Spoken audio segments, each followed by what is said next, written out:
Good evening, everyone from Tassie, and also good morning to the rest of yous in the British Isles, or in Iceland, or in northern parts of Europe. Yeah, Jonathan's a bit tired. That's okay, not a problem, mate. Yeah, did well in the competition, so congrats. Did very well, didn't he, guys? Clap for Jonathan for doing so well and winning the competition, or his class anyway. Well, let's go on a carnival diet as well, John. Matthew, God, I'm just getting the questions in early. Stream will be 4 a.m. So submitting questions now. Our client was days going up on Carnivore insights into what I've already discussed that. I've already mentioned that in the previous one. So, you know, that it can have some benefits in the gut in actually reducing inflammation. But why would it go up? There are variability in everybody, So if you look at even in the SAD dieters, the general population, there is a bell-shaped curve. So there is variability, and while it's associated with a lot of things, both positive and negative, we don't really have robust research to actually tell us exactly what. So we can't make claims, and anybody that is making claims are making claims based on sheer speculation. The only, as I said, we know that when it's upregulated in the gut, it lowers it sort of has a suppressive effect. It's not that it actually lowers them, it actually has like a blunt suppressive effect on toll-like receptor 4, number 4. So that we can be definitive right about, that actually on a carnivore diet you're going to get certain inflammation being pushed down when this is expressed in that area. As far as generally changes, it's unclear at this point, so we don't really know, and there is variability between people on any diet. So it's, that's the best answer I can give you on it. I've searched and searched to try and find something good. It's not really much there.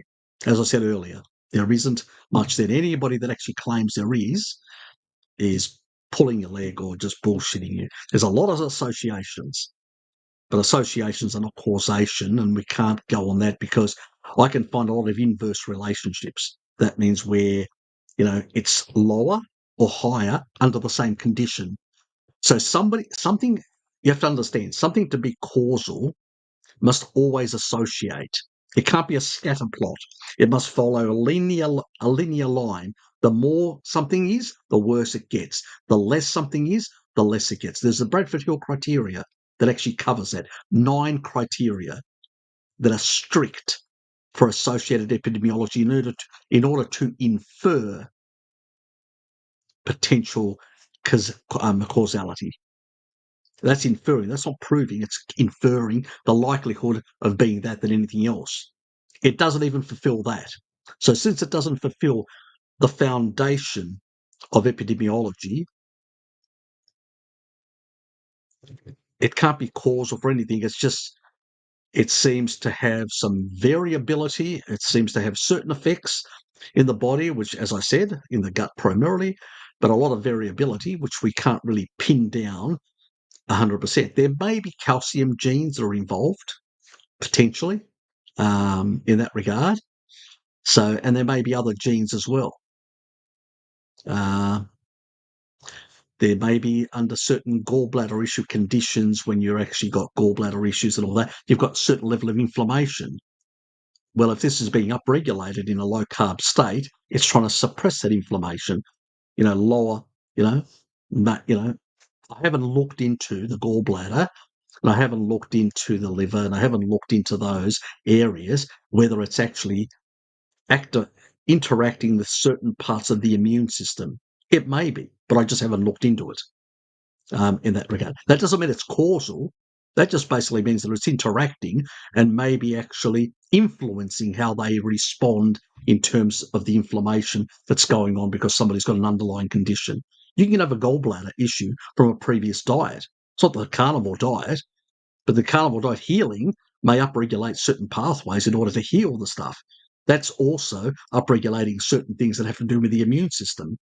That's not a negative thing always, so we need to keep that in mind. It's like the fireman at the actual fire isn't a negative, but sometimes required when there's a fire, inflammation in this case. And so, you've got to see it in those terms.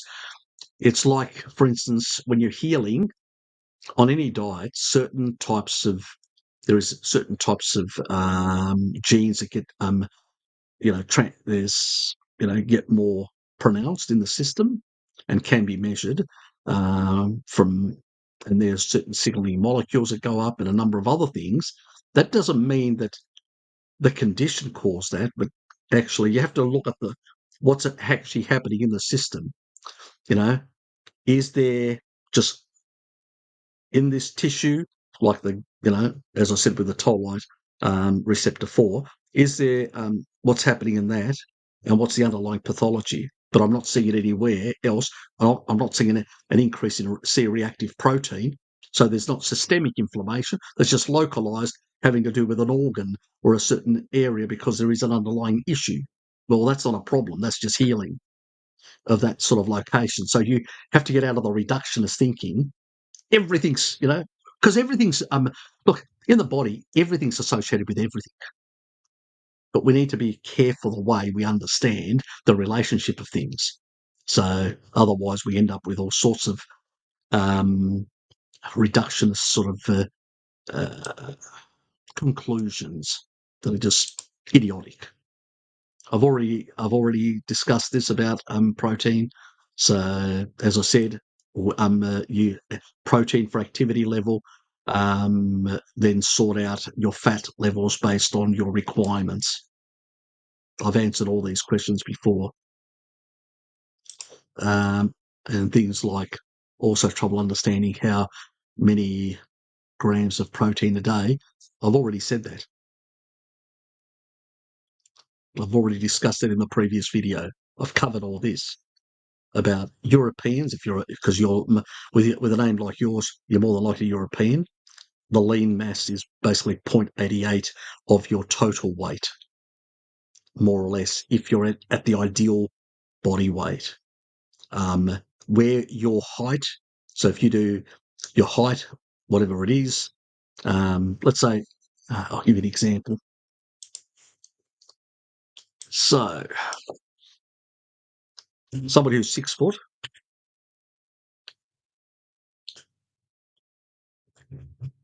in meters, it's 1 meter 83, sorry. So 1.83 times 1.83. So we've got that. And then times that. And this is rough. So 22, which is somewhere in the middle of the normal range. So we're looking at about 73.7 kilos. So 70, that's your, without, massive muscularity, and then, because if you're quite muscular, your lean level is going to be much higher, so it depends on, all that. But just the general population that doesn't have any, it's not involved in bodybuilding, then you times that by 88 for Europeans, then it's about 64.8, nearly 65 is what your sort of approximate lean body mass is.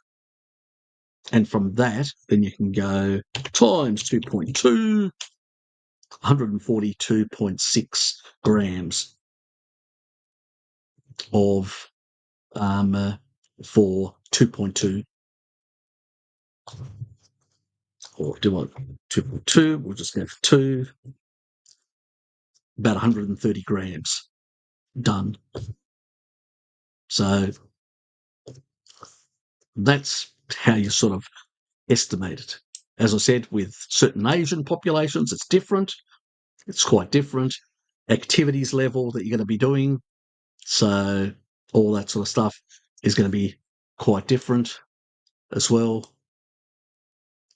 And if you're quite muscular, then the level between lean and general weight is because you're going to have much less fat, so your lean body mass is going to go quite up, into the 90s percentile. So, there's all those variables. And that's why, this is a rough on the general public. And that's why the only way is to actually go and get scanned to work out exactly what their total muscle skeletal mass is. There are some devices that sort of do it roughly, sort of estimate. It's an estimate from the water and all that. They sort of detect some of these and sort of work out roughly. You put out in details and say, well, my waist is this, and so it can actually work out, is this person lean or that, or aren't they? Then the sort of body, the fluid, how it works. It's sort of a fluid, then the weight, the height, and it sort of can do some interesting calculations to come up with an estimate in that regard. So if you really want to, you can get one of those devices that actually does a bit of an estimate. But if you want precision, you'd have to go in and get scanned properly. So nobody's going to give you an exact, unless they know your exact composition, unless they work with you. So Jonathan deals with people because he actually works with people, and but to a less extent, but Jonathan primarily with a lot, especially people that are in the sports field, but does a bit as well. But specifically for bodybuilding and weightlifting, Jonathan's probably your man, and he can coach you and give you a meal plan and work out a lot of these details. Because it is really a consultancy thing. It's not really, if you want to get the proper proportion for the goals you want to set, I'm not going to sit here for half an hour working out a plan for you, so to speak. I've got other people. I'm willing to answer generalized questions about, does this cause this, or is that a problem, or if I've got this, what's the amount of magnesium do I need, or potassium, or this or that. Those sort of stock standard questions. What do you think? How do I deal if I've got this sort of condition? Just some general information. I can do that. But a plan requires somebody to sit down and actually work out goals and everything else. So that can't be done on a live stream, Matthew. You've got to understand that, and you can't sort of hog the actual live stream either. Okay? So I've done a video on calcium covering all that. I've actually said it, and even Scotty in the previous one linked it to be able to go out and look at it. So, however, would you recommend eating liver on a carnivore diet? Hardly ever. Pretty much hardly ever. Probably an ounce a week or 2 ounces a week. So tribal people don't eat excessive amounts. Don't know what's wrong with Westerners. So, and as I said earlier about I've already covered all these. Covered about the peptides. I've covered about the collagen. I've covered about the ferritin. I've already answered all these questions in the previous live stream. Go back and listen to them. That as well. I've covered that as well. The whole lot. So yeah. Not a lot, not massive. Probably the only thing that may be slightly different, maybe the taurine levels, because you're going to hold more in a steak than you will in a burger. You'll lose more taurine in a burger. It's just because you're breaking down all the tissue and you're releasing a lot of the fluids. So you're losing more taurine compared to a steak. But most of the others, the amino acids, fatty acids, you may lose a few fats and water-soluble vitamins as well. But the rest is going to be just the same between cooked and a non and a raw. The difference is where you lose slightly more fat, so fat soluble vitamins, and you retain more water soluble stuff. But due to doing what you're doing, because you're taking a steak and you're breaking up the matrix, it's not happening inside your stomach, being broken up or chewing inside your body, but it's been happening outside where you're going to lose fluids, you're going to lose some B vitamins, you're going to lose all that. How much? It varies quite a bit depending on whether it's supermarket stuff or whether it's been done freshly just recently by a butcher. There's a lot of variability, or you've done it at home, so probably even less. So there is because you'll have done it in a container. You've got all the fluids and all that. You're mixing it all up and all that. You probably don't lose much. But if it's done in a non-home environment, you may lose more depending on how they do it. So there's a lot of caveats to that, as people would say. Anyway, chewing also helps in digestion, whether it's raw or whether it's cooked. It's just another stage. Cooking breaks a lot of the stuff down, gelatinous sort of fibers. Munching on the stuff further digests the stomach further. So, sorry, mango. What do you say about carnivores that actually have low folate on blood works? Yep, nothing to worry about because high riboflavin and choline. Exactly, that fixes it. See, if you go from methionine. If you're eating a nut, look, most people need to realise is methionine is critical. I've actually said this. I've done a methyl on homocysteine. I've done a video talking about how important methionine is. Methionine does not raise homocysteine. It is a byproduct. It is not of methylation.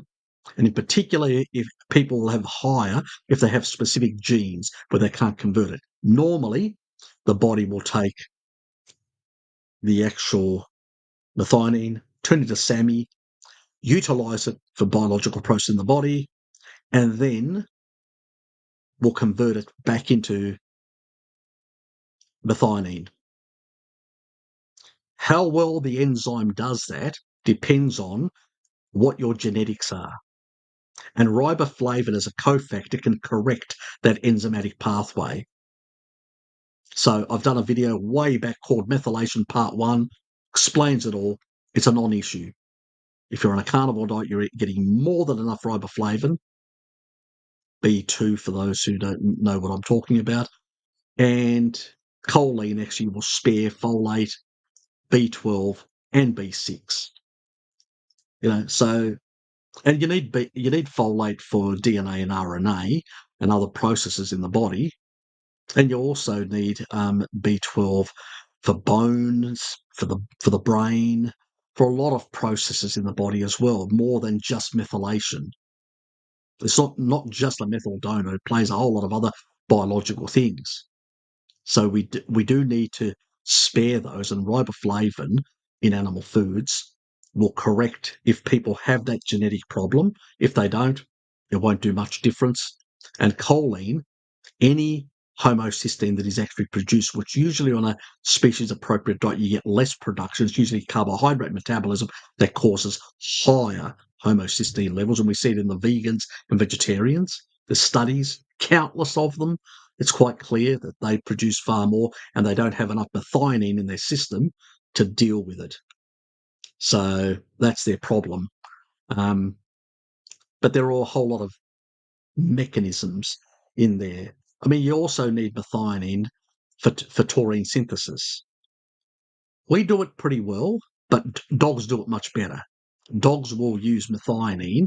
See, you can actually remove nearly all the taurine from the food and just supplement methionine to the dog, and it will be able to produce nearly enough taurine. Depending on the dog breed, possibly just enough to basically live fine. They just can do better than us. Ours, after 65, drops off to some extent in order to produce. So, methionine is being used for a lot of things. Glutathione. It's, amino acids are used for detox, phase 1 detox in the liver, amino acids. And a lot of the intracellular antioxidants require, one of the foundation amino acids for those is methionine. So if you don't have it, and I've talked about glutathione, how it recycles vitamin C, recycles vitamin E. You do not need to supplement vitamin E and vitamin C. All you're going to be doing is creating a lot of problems for yourself. Too much vitamin E, too much vitamin C ends up pro-oxidant as a pro-oxidant. They're not very good antioxidants. They electron down and then basically become pro-oxidants. They're not very good. So that's why you have to have higher glutathione. Well, only on a carnivore diet or a low-carb diet can you have higher amounts, because you're getting more methionine, you're getting more of the cofactors to produce it, like selenium is important, And even when people say, "Oh, yeah, there's shitloads of selenium in certain nuts, like Brazil nuts." Well, most people sometimes, in the past especially, nowadays they can, because they fly them in many parts of the world, they couldn't access Brazil nuts. It was limited, so only a few people had that, and sometimes they got too much, and too much selenium can be a problem as well. You need a certain amount, and and even within the thyroid, you don't need it. If you with slightly more selenium, you can tolerate actually slightly higher iodine levels. Again, I'm not into high dosing. I'm within the normal physiological range only when people are like have halogens, too many in them systems, or problems, and somebody needs to slightly up the iodine. I usually get them to push up to the safe limit of selenium to prevent the toxicity of too much iodine, and then come back to the normal ranges from the food.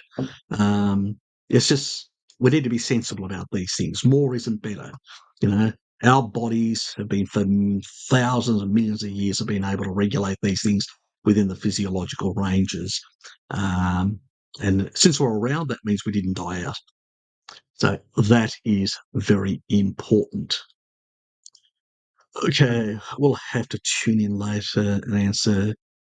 Results was the reference range of what are we talking about here?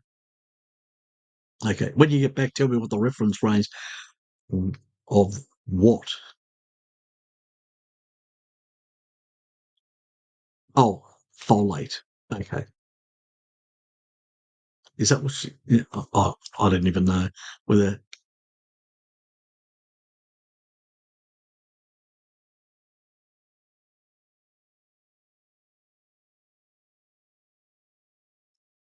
Oh, yeah, yeah. I'm her folate levels are slightly lower.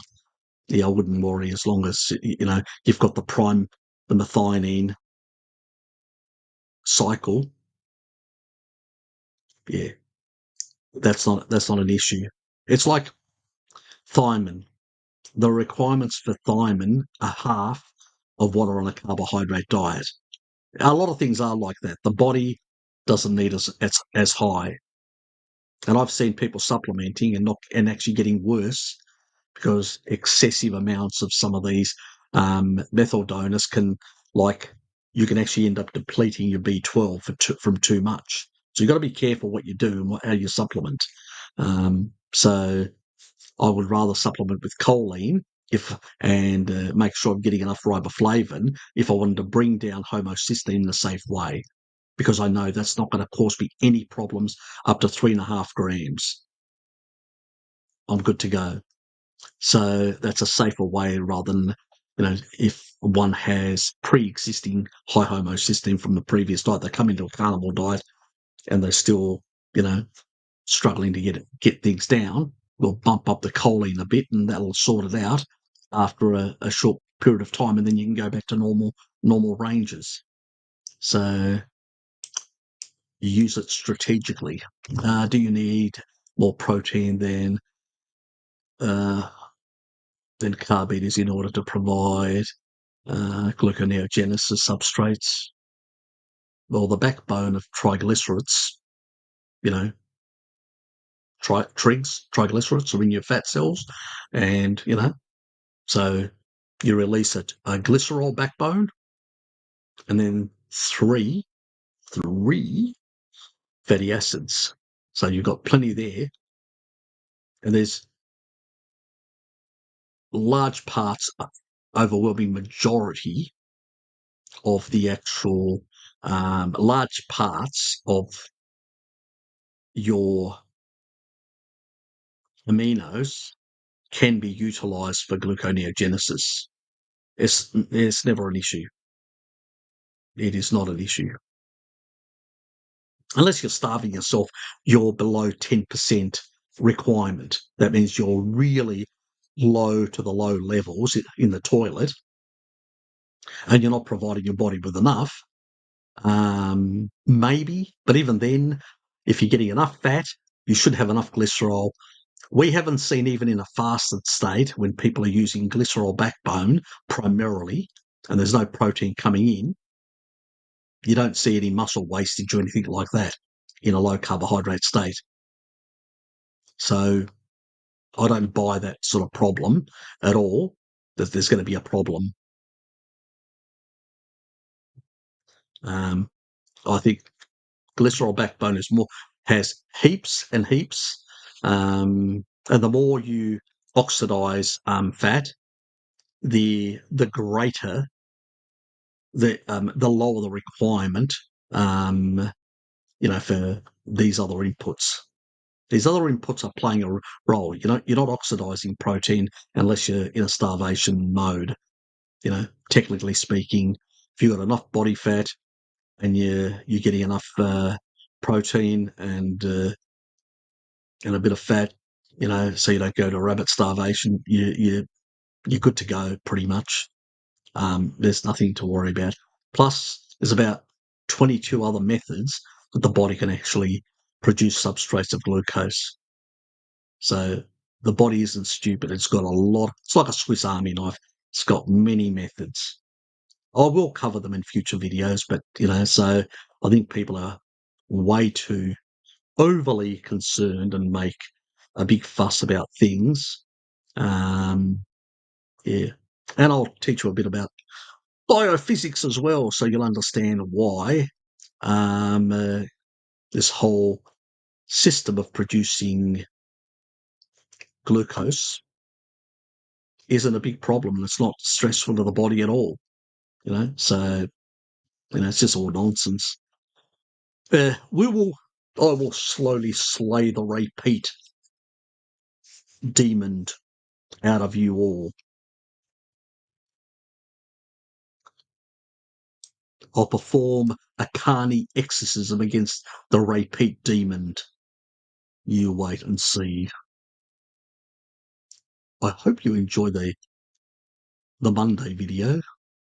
That will be another one you can send to your dear friends in the Repeat fan club, just to make their day. Anyway, in the last stream said protein availability is different. 32 for meat.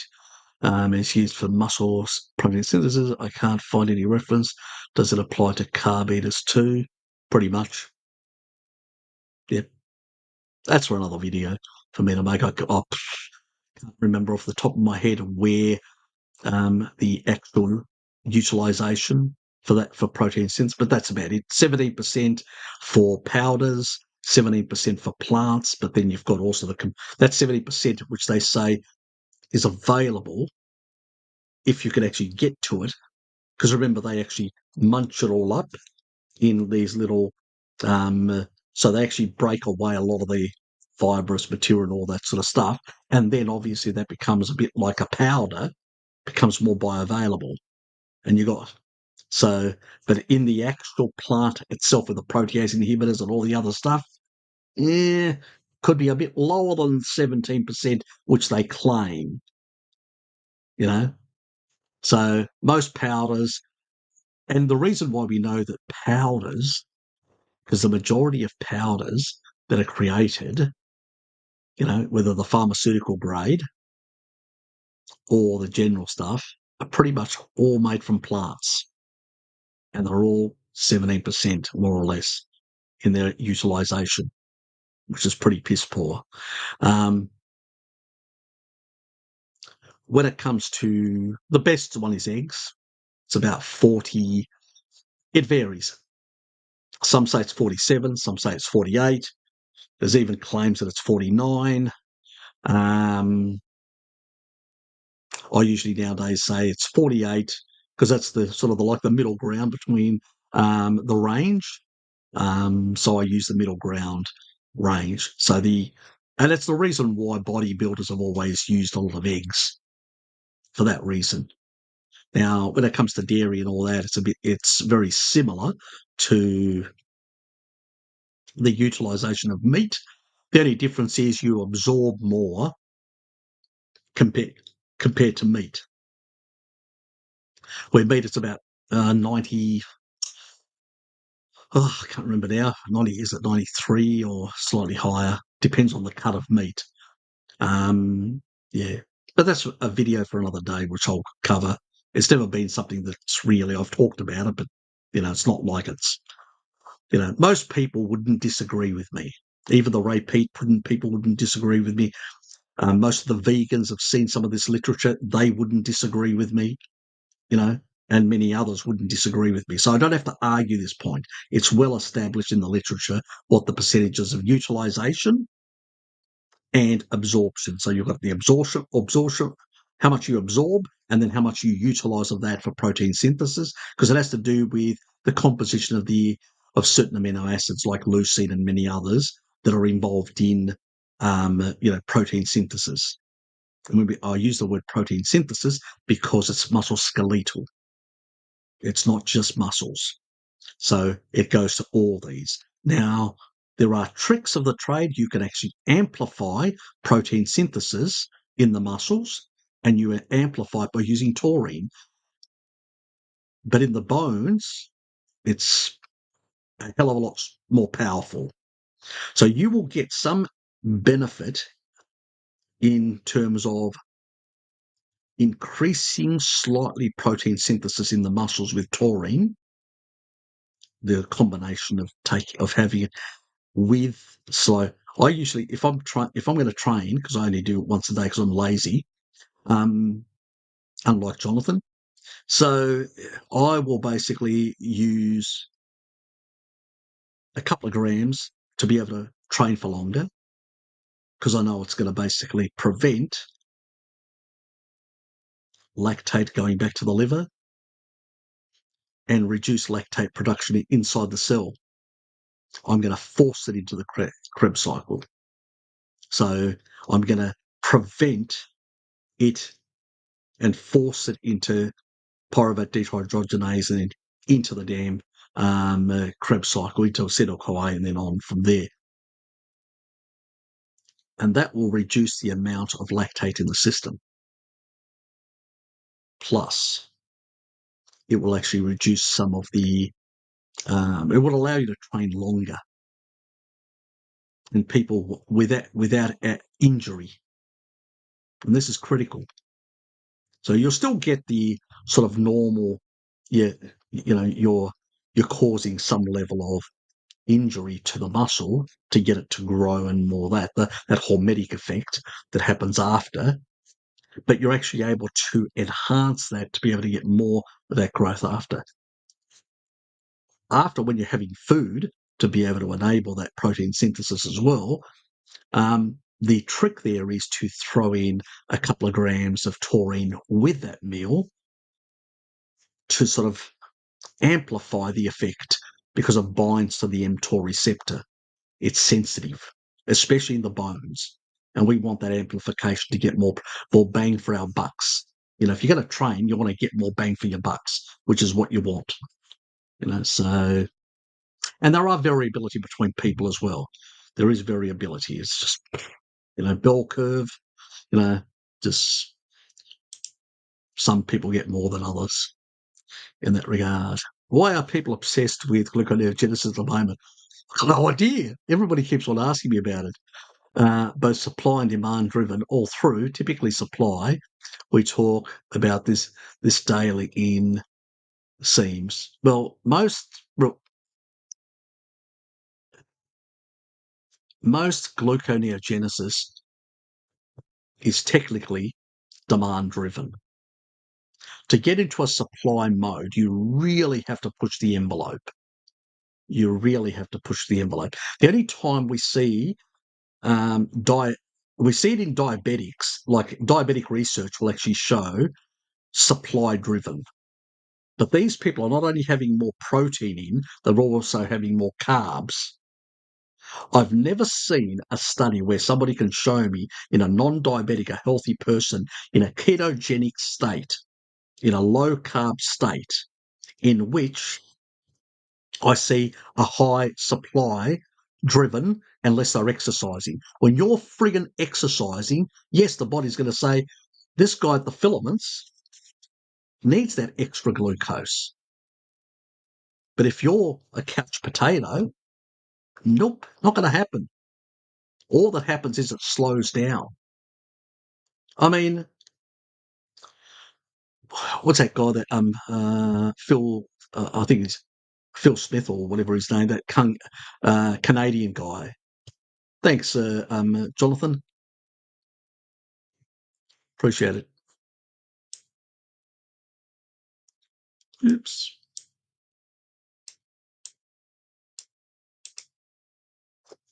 Thanks, mate.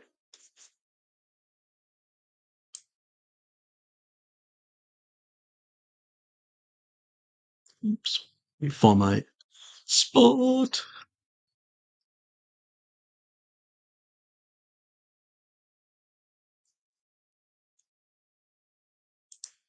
Yeah, so getting back to that is that you won't find. I haven't found any research to show. And when you look at the research, I've been arguing this point for some time, and the recent research backs me, not other people out there. Everybody's talking about if you have too much protein, you're going to get some supply driven. I go, show me. Show me the research. Don't show me people who are diabetics. I don't want to see them. I know that they are up, their physiology is deranged, and they are actually, there's more gluconeogenesis being produced by them because they're deranged and even we see that in other diabetics as well. That even in the past, in old research as well. I don't want to know that. Don't waste my time. Okay, I know that happens, and in diabetics also you can get like ketoacidosis as a consequence. That is not normal physiology. So don't waste my time with those sort of studies. I've seen them. They are irrelevant to normal physiology. And now what we're seeing is that the emptying of the stomach is slowed down when you have too much protein. We see that the actual transit time within the small intestine slows down slightly, the peristalsis, and the uptake into the amino pool also slows. And you rather than digesting within 3 or 6 hours, you can digest up to 8 hours or slightly more. And I know that some tribal people, like the San people, Cordain did research, and those guys were, built like, ship brick houses. They were lean as out in the desert, the Bushmen of the Kalahari, and they were doing like 4 grams. And people know that. I did a video ages ago with Bart and showed him the Cordain data, but we couldn't actually. Then he had to redo it, and he excluded the actual, because I'd actually shown it on the screen. Because of copyright reasons, we couldn't show it out of Cordain's book, and we hadn't asked for permission. So, obviously we couldn't use Cordain's data at the time. I think, was it a book or can't remember now, or was it some PDF, or it may have been a PDF that I was able to get. But anyway, it was still copyrightable, so we couldn't actually show it, but we actually described what that actually measured. And it sort of came out to nearly 4 grams. But these guys go out and for hours. Can you imagine bodybuilding for 4 hours or 2 hours at least non-stop. These guys go out, they kill big animals, and they literally carry them all the way back for about 2 to 3 hours. How exhausting that would be. So it's like doing a massive physical exercise. Under those sort of circumstances, it makes sense that you would need more protein. These guys are getting a workout every bloody day. No wonder they look like six packs, and they were really built like shit brick houses compared to many other African tribes because they're in a harsh environment and all that. So, supply driven. God, as I said, show me the evidence, and I'll show you all the new recent information that's come out and people are talking about it. Now and then, I just haven't done a video. Other people have covered it, and it's quite clear that that is not the case. You may get a slight bump under certain circumstances, but I don't classify that as supply driven. I don't think the body's that stupid to knock you out of the ability to access. Putting too much glucose in the system, you never get very high. It may raise slightly, and the majority of people that it raises are usually the people who've got that calcium gene problem. They take a bit of calcium, it corrects it. The blood sugar goes down again. So it's a genetic problem. You can't argue that as well, because that's bullshit as well. So, the current recent science backs my argument, not what other people are saying.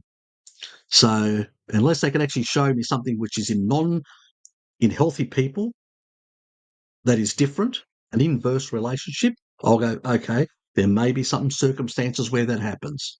I'd like to know why. That would be my next question. Why?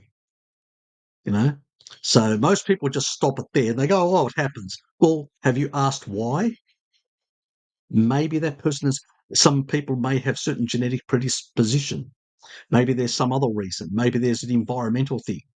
We know that walking in the street and there's a lot of hydrocarbons in the environment actually raises insulin. We know that. So maybe there's other things in certain environments where certain people are that are being tested. Possibilities are endless. But science isn't done basically just on one piece of research, and especially when it's in unhealthy people. So we need to be very, very mindful and careful what people are peddling out there, because there's a lot of peddling and not a lot of good science and stuff like that. Thank you, Chana. Appreciate it. A long-term subscriber of mine. Thank you very much. And I like the little heart and thanks as well. Unfortunately, StreamYard hasn't really fixed that problem of putting that stuff on. They don't do it. I actually did leave them. Actually, I think twice I've left them a comment.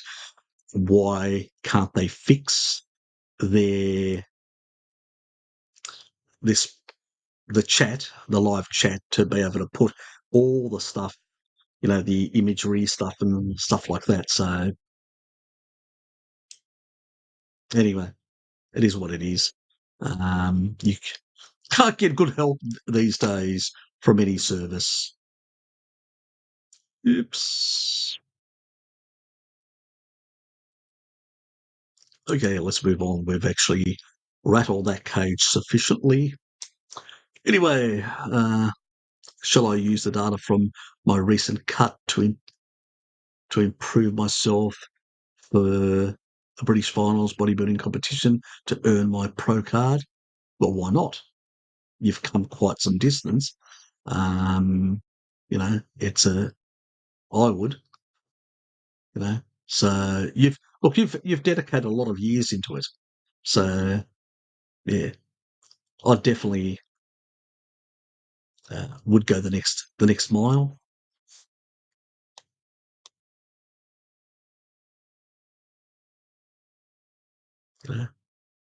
But have a discussion with Sophie as well. There are family implications. So, I'm just telling you what I would do. So I don't want to upset your partner. Anyway, specifically for consuming hearts, chicken, what would be the guidelines of zero max to about per week to avoid potential toxicity imbalances? Yeah,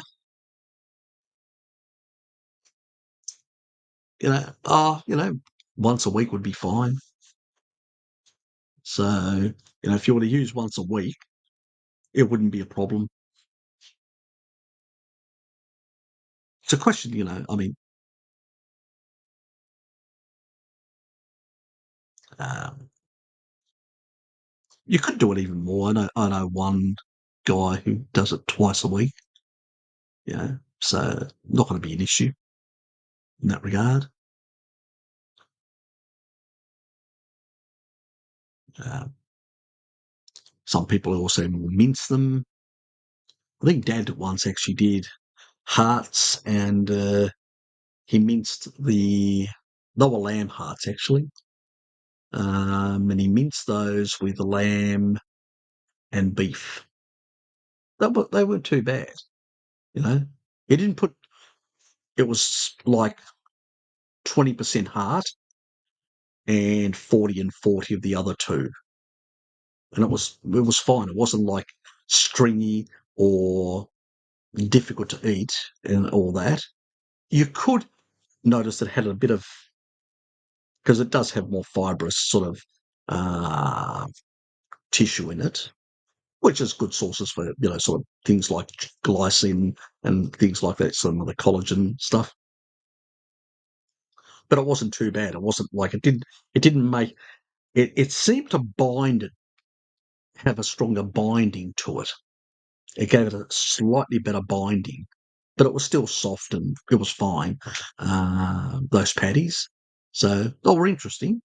And because there wasn't, and it is after all a sort of a muscle meat with which is just more fibrous, so you're not going to really get much of a different taste either.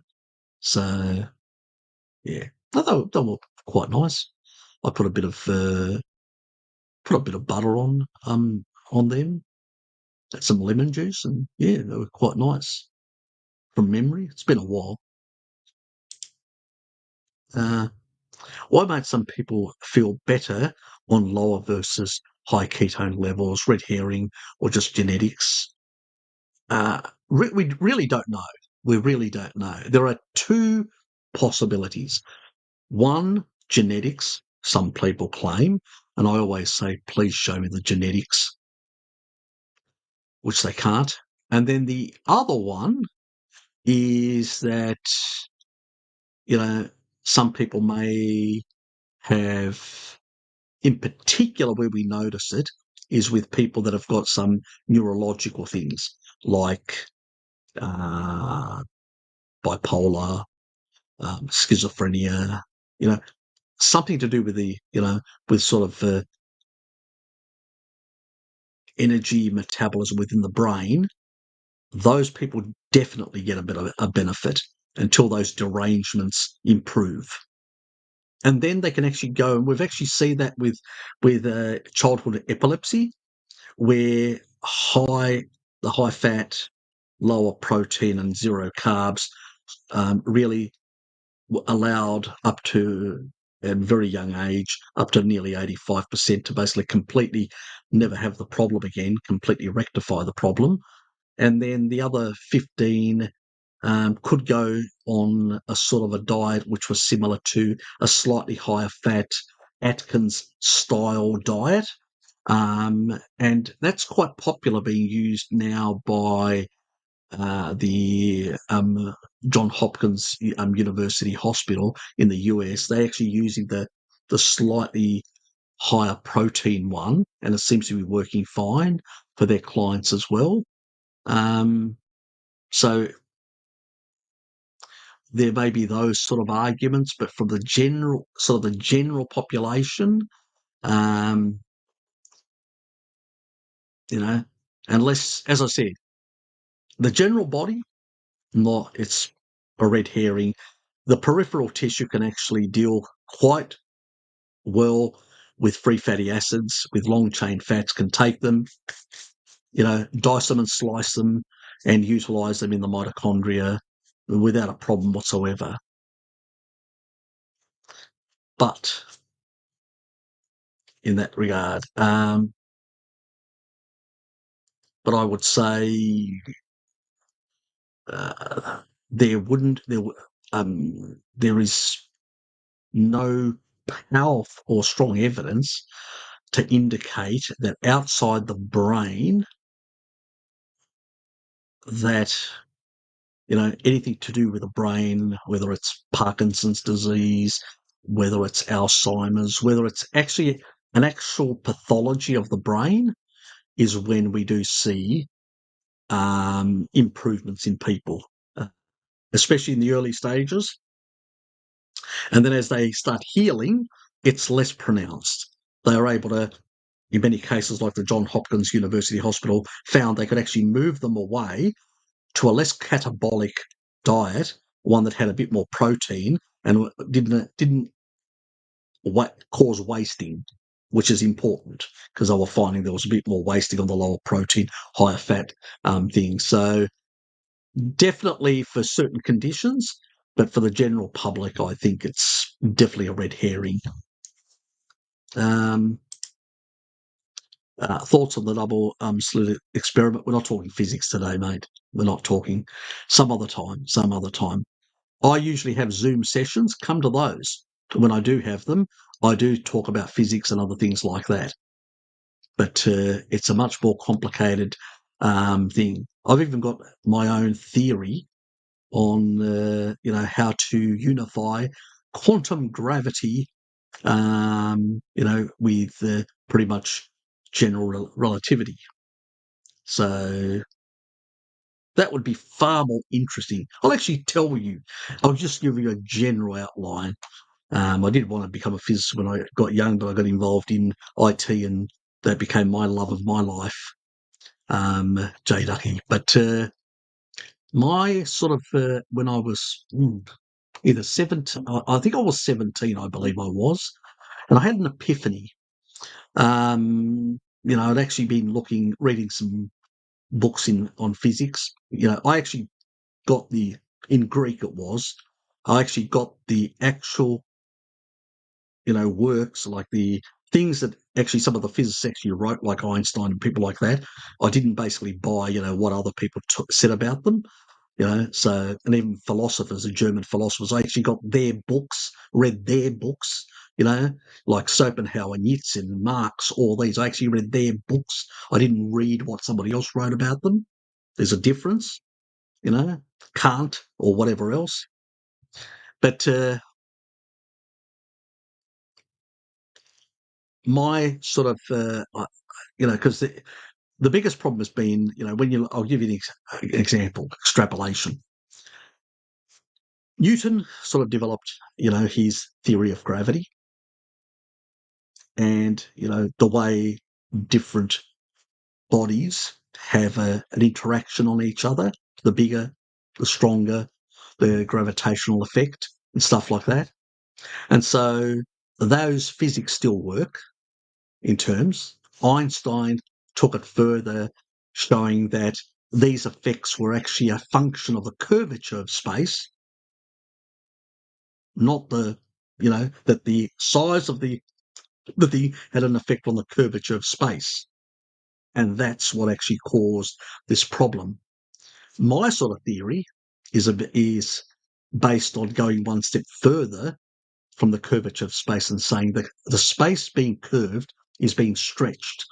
The quantum fluctuation is changed. And it's a bit like, how like a river, like a rushing piece of water runs through a piece of land and strips it and actually creates like a gully and flows through, So I sort of saw it like something like that. And I was on the side of a river, earlier that day. This was later in the evening that I had that epiphany, but that did have an influence on my thinking. That I suspected that there was an effect on the quantum behaviour of that localized space from those celestial bodies affecting the actual way that,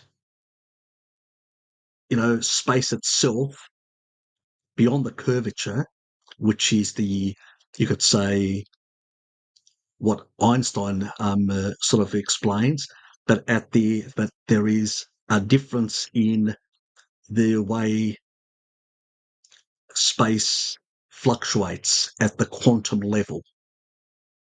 And so my belief is, well, my hypothesis is that if we can measure properly this fluctuation, we would first have to measure, space where there is no really heavy objects causing massive curvature, and look at and measuring and see, is the quantum effects of space outside those effects of, like the gully, like off the side of the river, where there is less material, is that similar? If that's similar and this is different, then there is a mathematical way of actually describing gravity in the quantum and creating mathematics for it to describe the relationship between the interaction of, the shearing force of on the foaminess of space, how it's actually affecting it. And so that was one of my epiphanies anyway.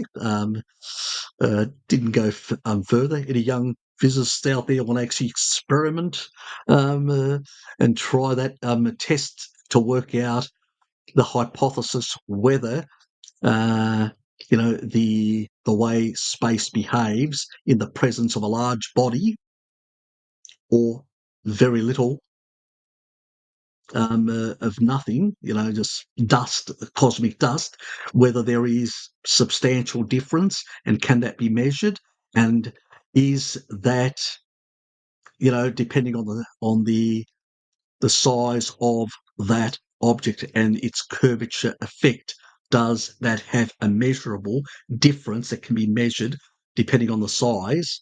And so, yeah, come up with some sort of formula for the component,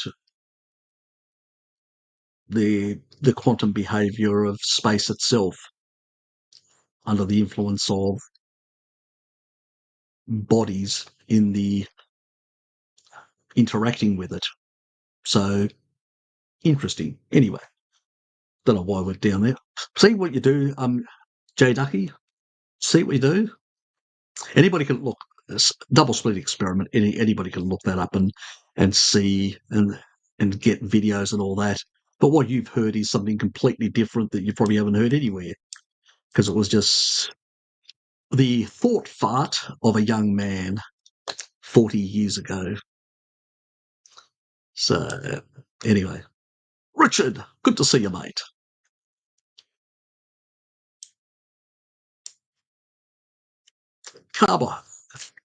Carbohydrates are metabolic primers. They are needed to complete burn fat. Nah, just nonsense.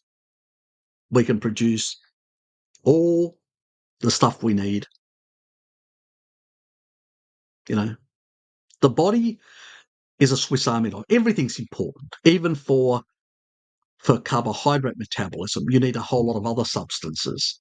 This whole stupid notion of reductionist notion that carbohydrates burn in nonsense. Absolute nonsense. I'll do a video on it and cover this point. So it is absolute nonsense, the stuff that people say. I may do it when I'm doing the gluconeogenesis. I'll cover this aspect, maybe. I'll see, or may do something separate. So I'm not going to say too much at this stage, but there's a lot of nonsense in regards to that whole argument, and let alone producing glucose in the body. It's way more complicated than most people think. There's multiple pathways as well. So it's not just the typical stuff that the hydrolysis pathways. So there's a lot of absolute nonsense on the gluconeogenesis side, on beta oxidation and many other things. So I will have to do a bit of biochemistry with you guys and biophysics to explain these things. So you can then go back to these crackpots and tell them. But let's say, even if it was, let's say completely that it was, you had to have carbohydrates and all that. Your body can create them. So it's a non-issue. For fat metabolism, you need a whole lot of stuff. And for carbohydrate metabolism, you need a whole lot of stuff. The body needs a lot of different material for the Krebs cycle to work, for everything, even the glycosylation of cells so they can communicate. They've got little fat sugar molecules on top of those little pericellular matrix. Does that mean it's necessary? Yes, it is for the communication. But do you need to eat it? No, you can produce it yourself via gluconeogenesis. So the whole notion that you need to eat carbohydrates to be able to communicate with a pericellular matrix, or for beta oxidation, for fat oxidation, or for this or that or whatever, is absolute nonsense. It's reductionist nonsense. The body needs all sorts of material to function, to construct things and put things together and all that. But it doesn't need to eat certain materials like carbohydrates. It can produce them. There's so much gluconeogenic amino acids and all that the glycerol backbone. So when you're oxidizing long chain fats, what are you going to do with the glycerol backbone? You're releasing all this sugar. Do you want to dump it via your kidneys out? And why not use it to produce glucose? Freely available. What do you think? I think the whole body, what created triglycerides, because I always said to some people, why did the body create triglycerides? Why? Because we can pee out ketones and sugar. We can pee those out. Much harder to pee out, other things like long chain fats and stuff like that. But the glycerol part, or the sugar part, we can pee that out very easily. Diabetics do it all the time in massive quantities, and we can actually pee out very easily. Other things, as I said. So, and it varies. Once the body actually becomes fat adapted, it pees out less. Your ketones drop off quite a bit because you're fat adapted, so you can utilize things very efficiently. And that's what happens. But to argue, that anything is more important than something else is just illogical. There's no logic to it. It's stupid. It's a stupid argument because it has nothing to do with physiology, how the body works. Because I can get that material that I need. If I couldn't, let's say I couldn't, there was no glycerol backbone, none of the proteins could be converted to glucose, then I would say yes, carbohydrate is essential. But it's not. Even the USDA, the United States Department of Agriculture, the organization that has pushed the food pyramid, that has pushed carbohydrates like in a mean way, through its committees and all that, the kibble eating culture, even they, in their own literature, recognise that there is zero physiological requirement to consume carbohydrates of any sort. The body can actually take from glycerol or amino acids, convert them to glucose, and then the liver can take that, either store it away as glycogen, deliver it to the body to the amount that it needs, and it only has to be, we're talking about very low levels you don't need a lot. It's primarily for the brain and the ketones to basically become long chain fats in the brain. And even the brain does get a few long chain fats in. There's a bit of controversy there, but we know that 20% goes through in terms of the rats and many others. We just haven't put stuff inside humans, and nobody will allow people to put radioactive on ketones and other fatty acids to see how much goes in. But there is definitely a deficit in terms of the sugar being gluconeogenically produced and the amount of ketones that we're eating. Where's the rest of the damn energy coming from? It's coming from fats that are getting past the blood-brain barrier. They don't get through efficiently, but they still do. So, but because we've only got rat studies, we can't claim that. But since it happens in chimpanzees, in rats, and all these other animals, which we can actually, test this hypothesis on because we can use intrusive methods to basically measure these things. We can't do it in humans because it's illegal to experiment unless you're Nazi Germany or, some crazy regime that may do those things, but you can't really do human experiments of that intrusive nature. So, and this is where these people come arguing. They go, well, it happens in all other mammals. So what are you arguing? And then you've got the difference.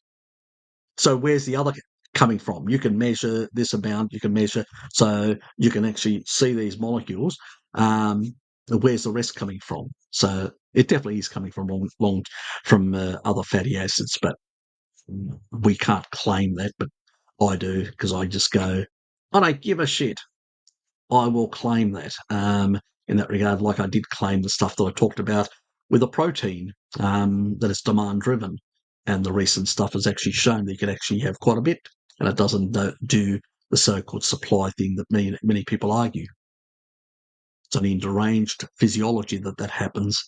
So, yeah. Anyway, that's for another video where I'll actually outline a lot of things.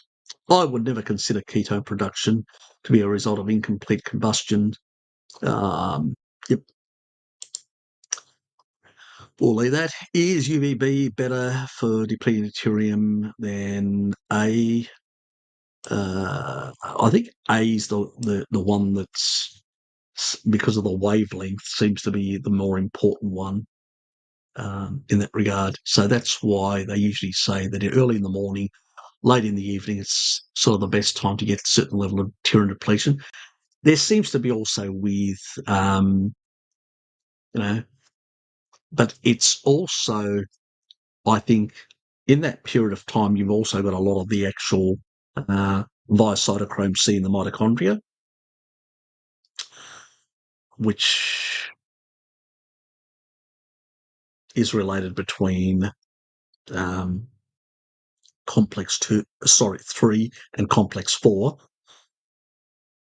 And there it's modulated primarily from the red spectrum of the light spectrum.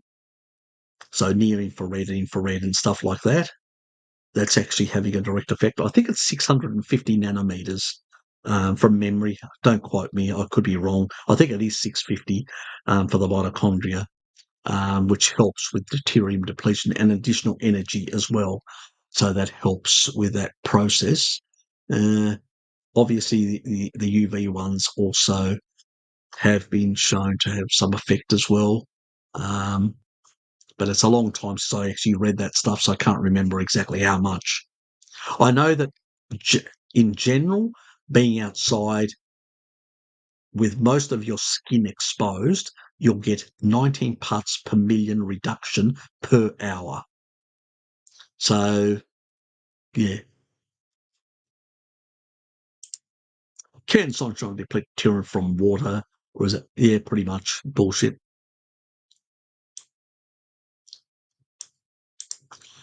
Dr. Shin O'Mara, who is a carnivore eating fermented plants too, boasts recently that the healthiest urine has to be greenish.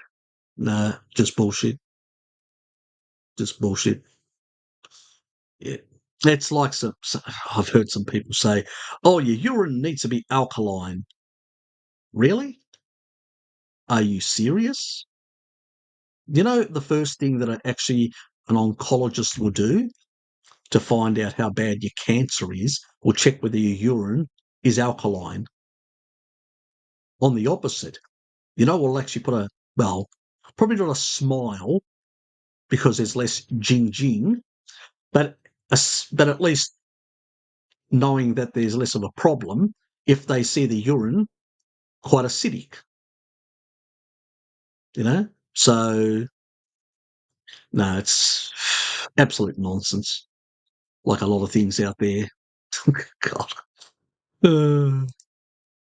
God, the amount of stuff that's out there. I'm at that point. Bloody hell, how many, when you say to people, Shanna, how are you? When you say to people, what is it? Put your questions in early, just in case. Some people have gone overboard.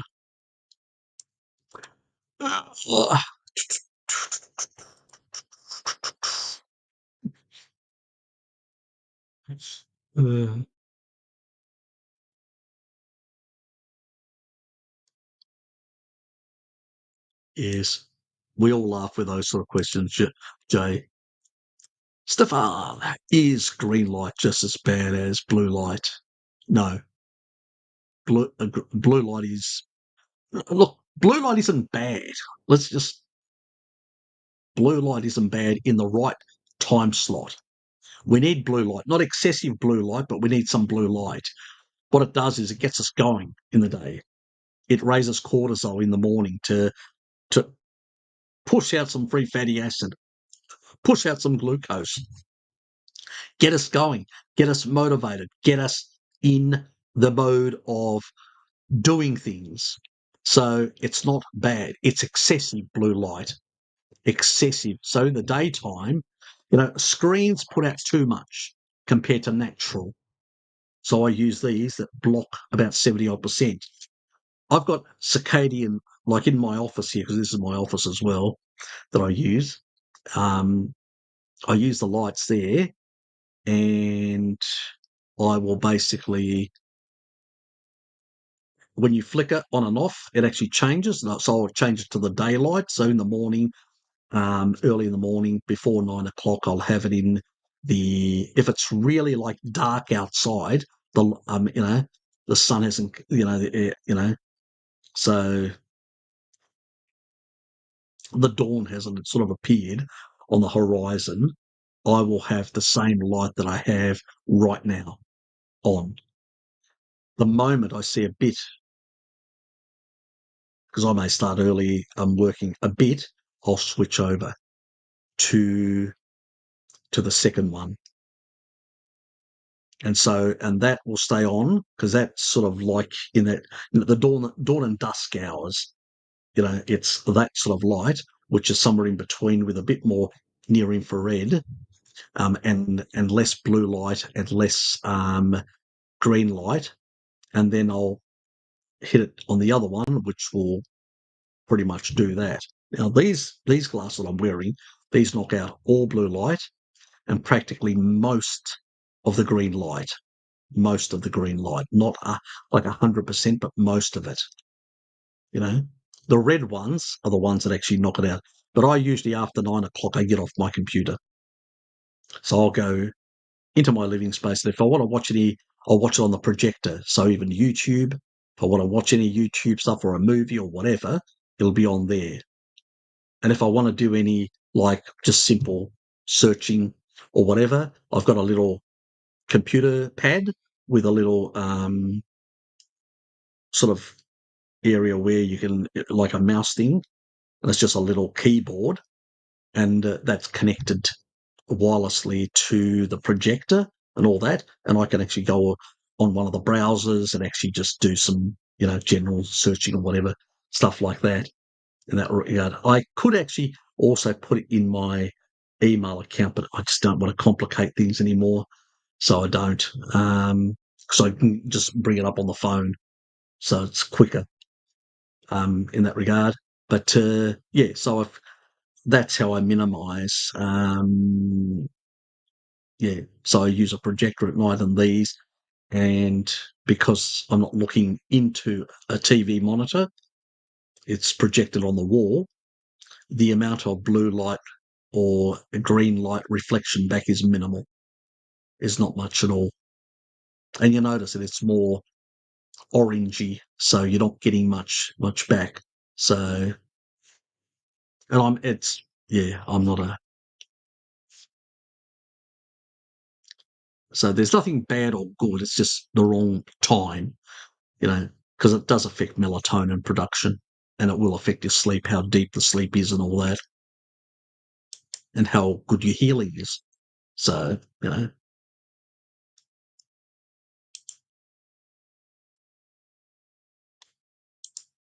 patience, my dear, patience.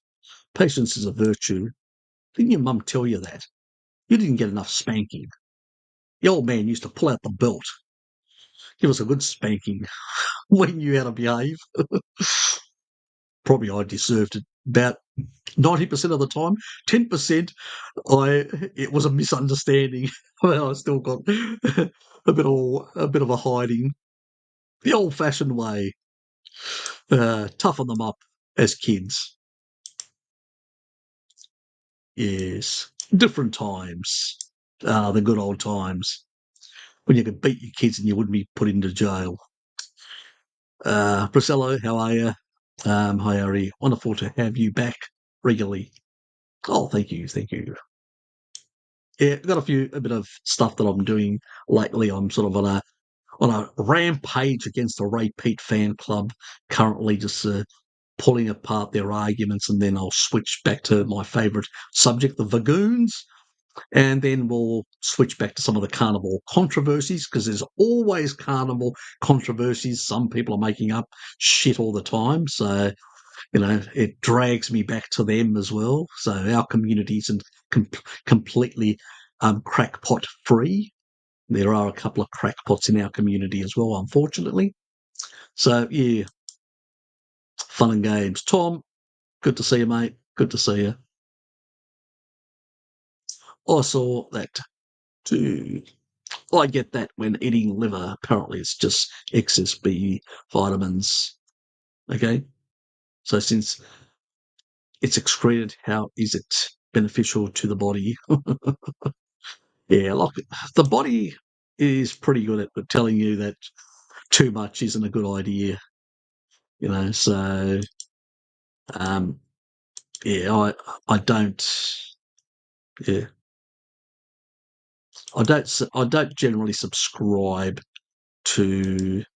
Yeah, yeah.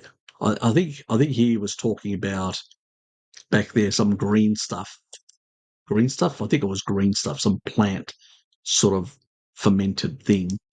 Because usually the excretion out of B vitamins is usually yellow, dark yellow. Anyway, let's move on. Thank you. Scotty, always a pleasure, mate. Always a pleasure. Oops. And Tom.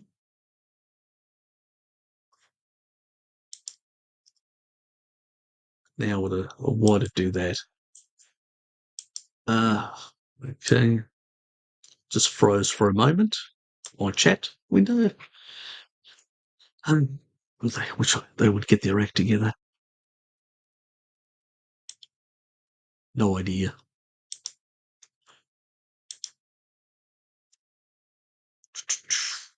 Yes, you do as Ask Harry, Bart Harry, same question on repeat. It's been observed you do it for the past 2 years. I'm not complaining, but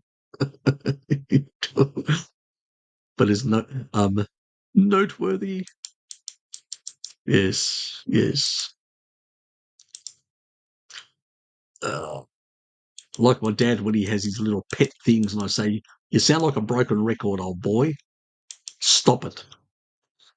So yes, Dommy, carnivore, but have horrible pain and nausea during periods. Oh, that's not nice. Have to take ibuprofen. Not a good thing. We're taking PPIs before ibuprofen, and twice a month. Be damaging to the stomach acid production in the long run. Yes, shouldn't be taking that stuff at all. At all. I don't know how long you've been on a carnivore diet, But one thing that people do notice after time, women see an improvement in their period sort of pain. I know that some people that have got some IBS issues can struggle a bit and it makes it worse and then eventually clears all up. My neighbour, she pretty much had some issues with period pain initially, and things have normalised now that our hormones and everything are much more normal, you know. And as Channa has pointed out, ibuprofen can damage the liver. True. There's plenty of studies, and it's actually one of the things that if somebody's got really bad liver enzymes, that if you go to a medical doctor or you go into the emergency, they will ask you this: have you been on any of these, painkillers? So it's well known, not a good thing. Um, yeah. So I mean, sometimes it takes a bit of while of adjusting and stuff like that. So you just have to slightly persevere. There are other carnivore women in this space also that look into these areas. So they would have played around with far more stuff compared to us men. Obviously, we can't do it. And I'm not going to identify for you as anything, but I'm trying to think which lady, carnivore lady. I think Kelly Hogan was doing some experiments to see in regards to this with a few different things from memory. So I would go and ask her. But usually, most people, things improve on that front, as my neighbour did and many others that I know. It's just sometimes if you're in the early stages, transitional, a lot of things, healing, things are a bit unbalanced, and that can be an issue in itself. But it's not some area that I've looked into. I do intend at some point to start looking into some of the specific female conditions. Probably the big one that I've looked at, like cancer, and that's because some of my clients had breast cancer, so I had to look into it. So to understand some of the mechanisms and stuff like that. But I haven't looked into areas like this because, very rarely does a woman ask me about these things. Maybe they don't feel comfortable asking somebody like me. I don't know why, but obviously it's different. The majority of the women that actually subscribe to me are not younger. I don't know what your age. They tend to be middle aged and older, and tend to be a bit more reserved on those sort of questions. So, yeah. But Kelly Hogan would be a person that has been playing around a bit with that sort of stuff and may have some insights. At some stage, I'm going to look into it as well. For the other person that I can think of as well that may have looked into it, maybe Pim Johnson, so Bart Kay's partner. So you can always ask her as well. I'd leave a comment and see, what she's looked into and played around with. So I think she did mention something some time ago, so she may have actually come up with some sort of solution in that area. But it's not something that I've actually done a deep dive, and I have a tendency of doing like I have to do a deep dive to understand. Johnny has put there Dr. Elizabeth Bright for women's hormones. I don't know her, so I can't recommend her, Johnny, just because you are saying it, because I don't know her. I'd have to look into what sort of stuff, because some people sometimes may sound credible, but they may not know enough. You've got to understand um, your area, and if you don't, so she's actually putting down here, had episodes of gastritis. Okay, thanks. Thank you, Harry. So you actually mentioned down here, had episodes of gastritis. So that way, that's why I'm asking. Yeah, look, yeah, obviously, I do have a playlist that covers a lot of this sort of stuff. I do know with some of the actual female issues like PCOS and a few other things that taurine does help women with some of those conditions. But and the sort of what goes for men when it comes to the gastrointestinal, the digestive tract and all that. I've done a whole lot of videos covering a lot of things, and I know that some women have used some of those methods, the Ruteri stuff, the Kefir, and a few other methods, and have actually seen improvements. So, but obviously, as I said, I have not looked specifically to periods and whether a certain. I do know with women that because of the cycles, there's a component. About 5 years, probably 4 years ago, I did look at something which had to do with the interplay between circadian rhythms and females' sort of ovulation cycle. And so how it's impacted throughout the day.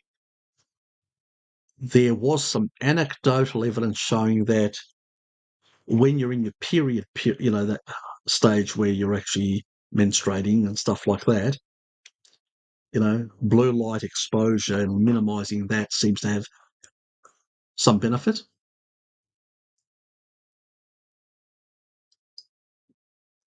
Oh shit! It just flew up into my nostril. Oh God! Not concentrating, trying to do too many things at once. Oh God! How did I do that? Get it up in my nostril. But, not a good look. Not a very professional look. Sorry about that. Oh God! I can eat as many fat fish as I want, but still alternative flaky skin on the, especially between the elbows. Any ideas? Due to fish?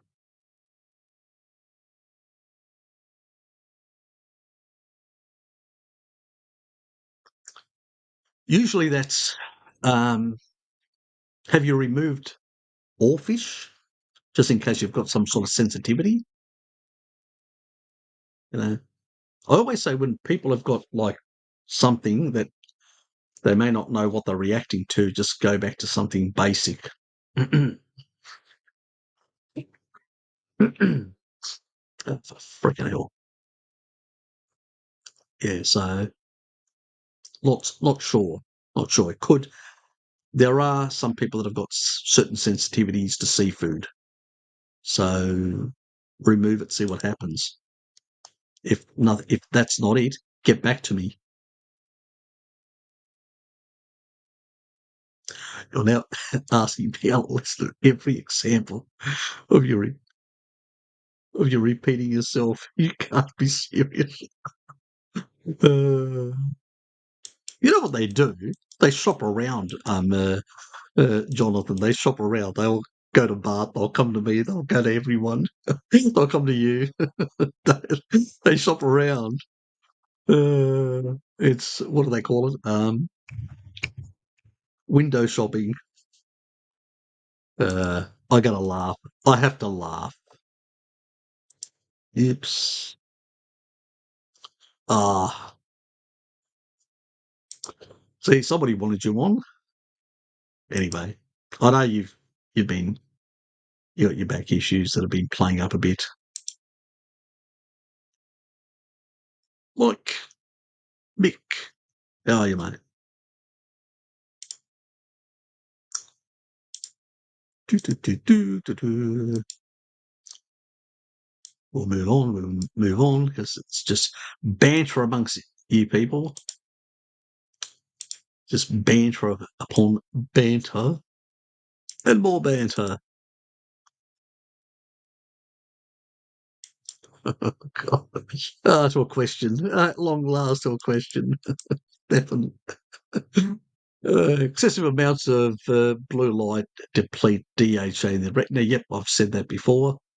Also from too much sun, beach, etc. Yep. Yeah. Look, as I said, it's not a problem in the daytime. Because even the amount there is, because of the circadian rhythms, the way your physiology operates in terms of what it's actually putting in certain areas, and the way we actually can control the light, because we actually will like squint, or we'll actually try and reduce. Obviously, if you put sunglasses on, you're going to reduce to some extent. That's true, but you may actually make things worse, because you're going to allow too much light in, because your pupils are just going to open up, because so that sort of brightness actually makes you you know reduce the amount coming in. So it's so sunglasses aren't do have some downsides. So the natural way is to control it without sunglasses. And here's me, I wear sunglasses because my I've got anybody that's got blue eyes or green eyes. So Dad has the same problem. He's got blue eyes. I've got green eyes, like my younger sister. We have a tendency to, we just get too much light that comes in, and it's, you know, less comfortable. If we get more glare, so to speak, that's the word, glare. Whereas people with, brown eyes and stuff like that, darker, tend to get less glare. So in an environment where there's more light, but in an environment where it's like colder, mountainous, in colder latitudes up further north and all that, blue eyes and green eyes allow you to see at night much better. And I find I don't have, in many cases at night, I don't even have to turn on the lights. I just can walk in the darkness. I can see really well. So there's an advantage, as I said, and a disadvantage with your eye colour. So, yeah, I mean, I wouldn't get too much worried about DHA depletion in the daytime. That's normal physiological sort of thing. It's the excess amount from blue light, because we recycle a lot of things, and we've got a certain level of turnover. It's outside the normal physiological ranges, which creates the problems. The body knows that this happens naturally, but it doesn't expect it to happen in the night. There shouldn't be any blue light in the night. So excessive amounts is the problem. That's what some of the actual people like Jack Kruse and many others call it, like blue light toxicity. And it is sort of, you know, it's one way of describing it.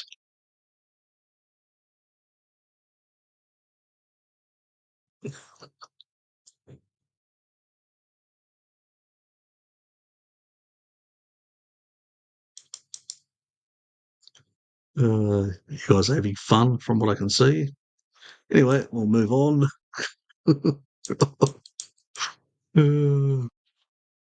Chill out, guys. Chill out. Okay, question about thyroid. I saw some of your videos on thyroid. Have to watch the rest. T3, there is below the scale by a few points. I wouldn't worry about it. My TSH were okay. That's what they should be. How low is normal for carnivore? Whatever your genes say it is. It will vary. There's a circadian clock that affects your, even the conversion. Most people don't realise. Most of the conversion doesn't even happen in the thyroid. Okay? 20% happens. That's all. 20%. 60% happens in the liver, and it involves methylation as well. So there are methyl donors and many other things. So people that have got MTHFR issues, or people that have got basically, they call it thyroid issues, but it's not. It's conversion issues and whatever. And it may be, due to methylation problems and stuff like that in the liver, the conversion's not happening properly or efficiently, or being impeded or hindered to some extent, or some derangement in the liver. They can actually affect the conversion rate, because 60% happens in the liver. The other 20% happens in the peripheral tissue, most of it in the kidneys, but also in some other tissue. So, thyroid only 20%, guys. Okay? So that in terms of T4 to T3 conversion. So it's a bit more complex, as you can understand in that regard. Reverse T3 is a good thing, especially when you're not using something. It's a good thing. My Monday, an upcoming video that I'm making will explain that completely, why it's a good thing, and then you'll understand it. So without giving too much away, all your answers will be explained next week. So one of my videos will touch on this issue. And once you've realised that, you'll go, okay, I never have to worry. And reverse T3 is a good thing. You'll realise why. It'll actually then click. It'll all make sense. I'm putting it all together for you.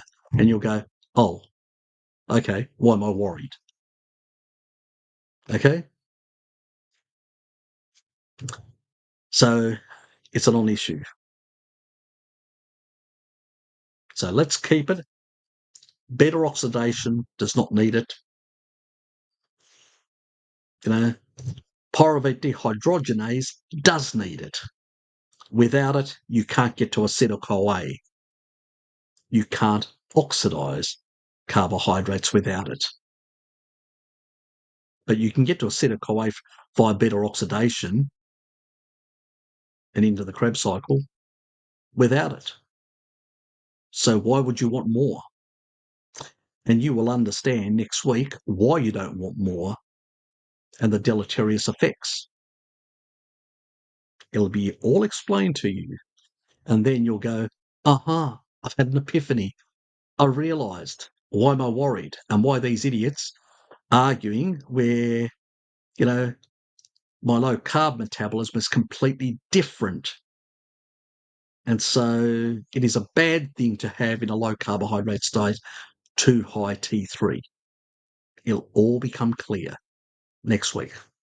Anyway, I'm slowly slaying the repeat fan club and their nonsense, and also providing you guys with ammo and explanations why things work the way they work. Anyway, it's like I have to cover vitamin C as well at some stage, and why more isn't good, and why we get more than enough from animal foods, more than enough. So, and why, different types obviously, do exist, different molecules of vitamin C, and they use different receptors. A bit more involved. So that'll also be explained a hell of a lot more. So people can understand and get it at long last, and understand that, the rest is pretty much nonsensical. Anyway, let's move on. What's the difference between fermented meat and rotten meat, really? Yeah, there's a difference. For rotten meat, if it's just thrown out, and may have parasites, really nasty parasites, and may not be a good idea.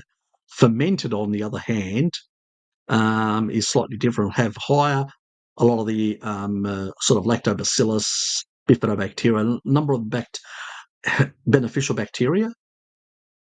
So there's a difference between fermented meat and rotten meat. While it may smell similar, it may be, and it also has to do with the bacterial strains, stuff like that. And why rotten meat is still dangerous to eat, even when having killed all the bacteria by heating. I wouldn't say rotting meat. The only problem why rotting meat may be a problem is that it may have other contaminations. So even heating won't get rid of them. So if it's in the environment and there's other chemicals or whatever that it may have absorbed, just being sitting there in an environment, it really depends on the environment and what's it absorbed. Who knows? There may be some chemical leaks. There may be some pesticide residue that it's sitting on. There may be all sorts of things that it could have absorbed, and then they'll get into you. So you can't burn those things out in that regard. So yeah, so don't eat roadkill is what I'm saying.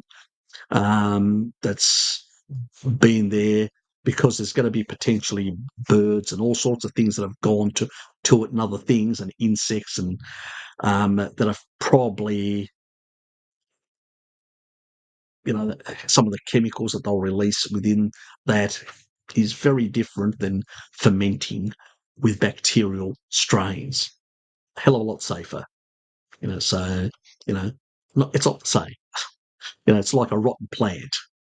It's going to have contaminants, it's going to have certain other organisms that may, where fermented stuff is just going to be bacterial, beneficial bacteria in many cases. So, but you could say there's a bit of a fine line. Yes, it's a 3D. It's fantastic. You see, even a shadow and all that. I've gone 3D. Fantastic, isn't it, Nathan? 3D Harry. Ah, God. 3D bullshit.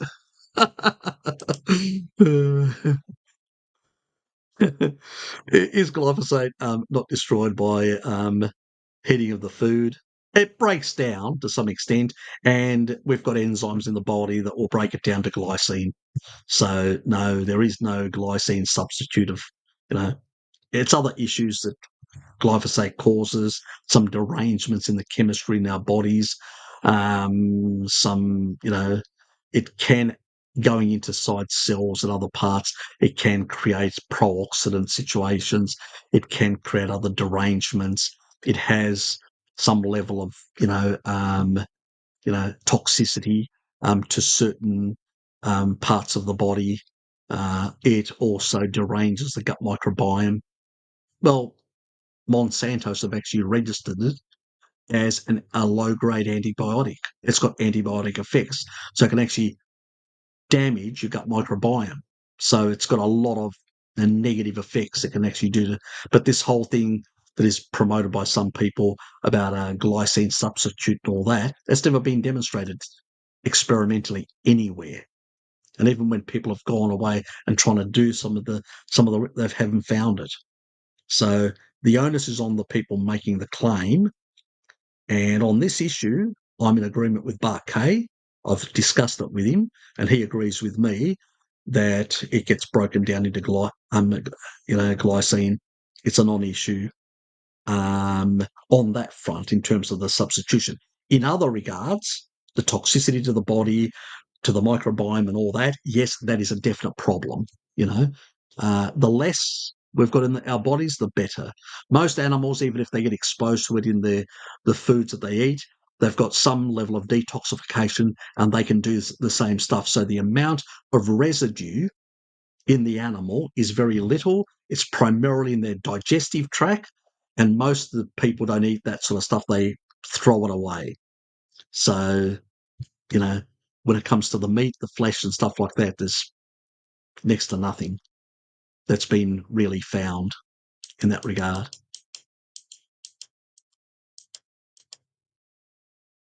And even the people that are prosecuting the companies that produce glyphosate have never argued the point that it's in the meat.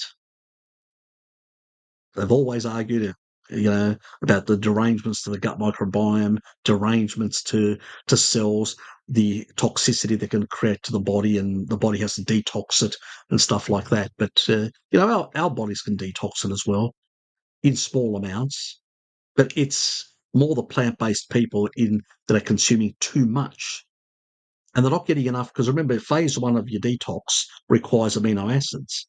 If you're not eating enough animal foods, protein, you're not getting enough amino acids for detoxification. That's why they've got our glutathione levels are way up here, and their glutathione levels are in the toilet. So they've got not enough of the aminos required to support their immune system, their detoxification system, and their intracellular antioxidant system. All three, a trinity of misery for the plant-based community, especially foods that are high in glyphosate, which is what most industrial foods are nowadays, the plant-based foods. So, yeah, it's a problem, especially in the English-speaking countries where the use of glyphosate is quite high in comparison to many other parts of the world, where it varies. Some countries have banned it altogether, which is good.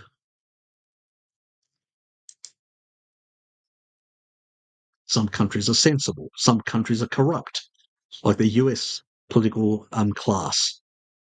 No wonder they all go in and get a salary for a couple of, just slightly about 150 odd thousand or whatever US dollars. President's on 170 odd or whatever, and they come out as multi-millionaires. I don't know how they do that, unless they're getting some kickbacks, bloody big ones as well, to be able to achieve that. If you're to us 200, is that a problem? No, not at all. HDL 170 and triggers in the toilet. No, you're fine. High LDL isn't a problem. Some people will have more depending on their ApoE genes. I did a video. If you go to my playlist, I cover this, the Pim Johnson playlist. The video isn't on my channel. It's on Pim's channel. She interviewed me. We went through the whole stuff about the ApoE and why some people will have higher LDL-C than others. There are genetics. Go and check it, and you'll understand that it's normal, and you won't have to worry. What a comedian Jonathan is. Doesn't a balanced diet include some glyphosate?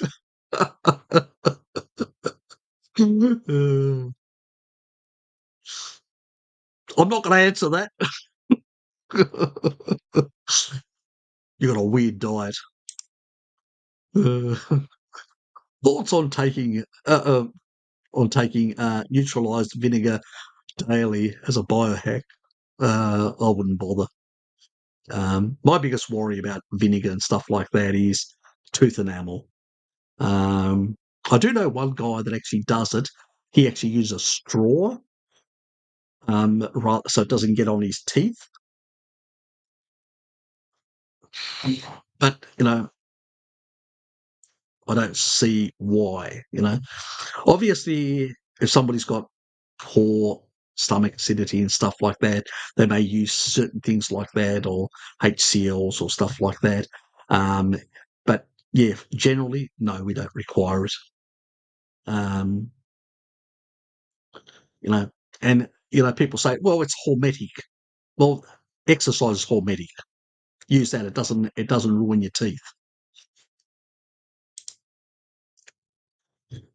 Anyway, Bob, how are you, mate? After doing a low vitamin A, you asked this early, didn't you? A year taking vitamin D last winter, I got to 117.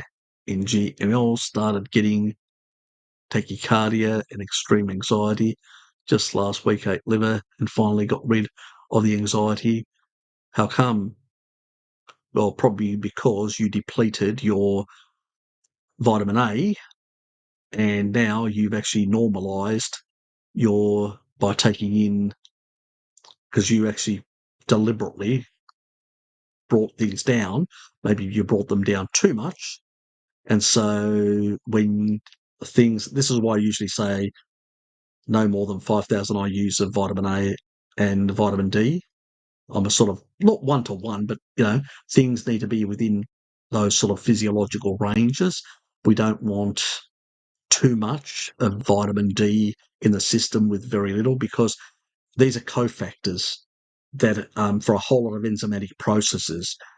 And you can very easily, if you've got enough vitamin D, but less vitamin A, and these are being utilised, what happens is your body will start using the stored vitamin A.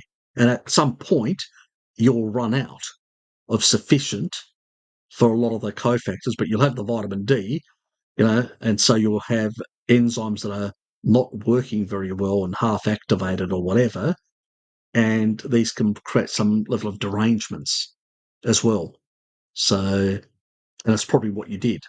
And that's why I say, to people that you need to monitor if you've caused yourself hypervitaminosis, whether with A or D or any of the fat-soluble vitamins for quite some period of time, then you need to come off those to some extent. But you need to monitor it as well to make sure that you know where your levels are.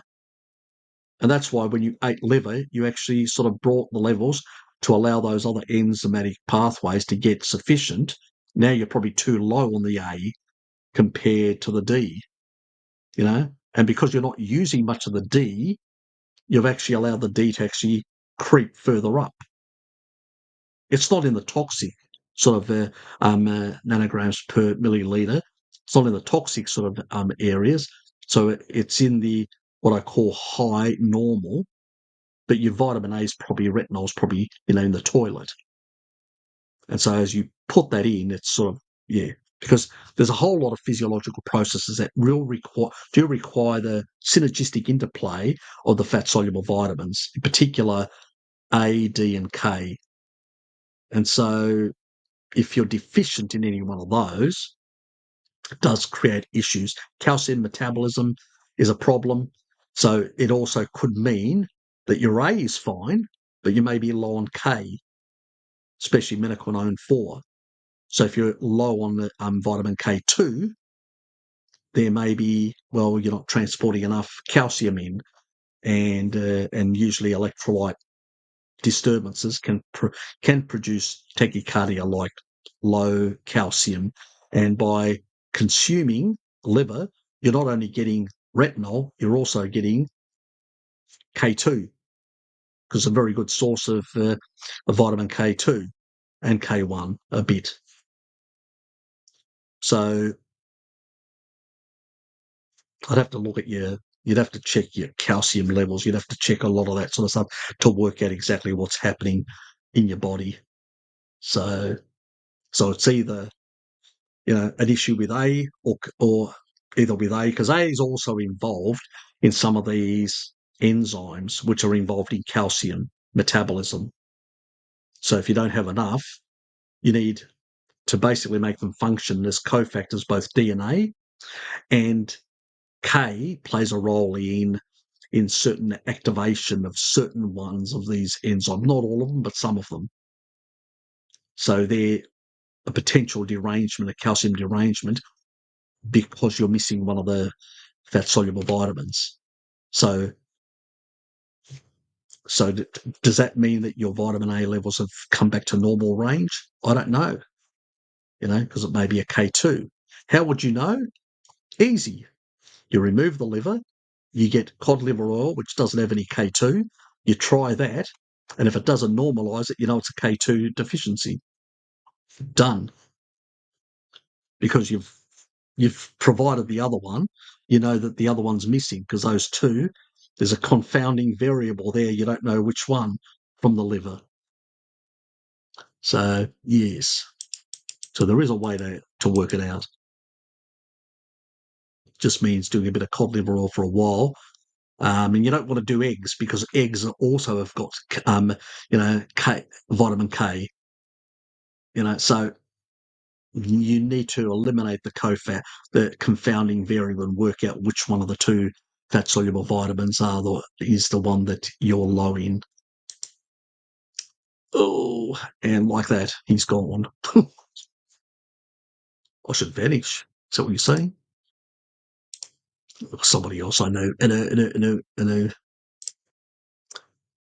Watch yourself, ducky.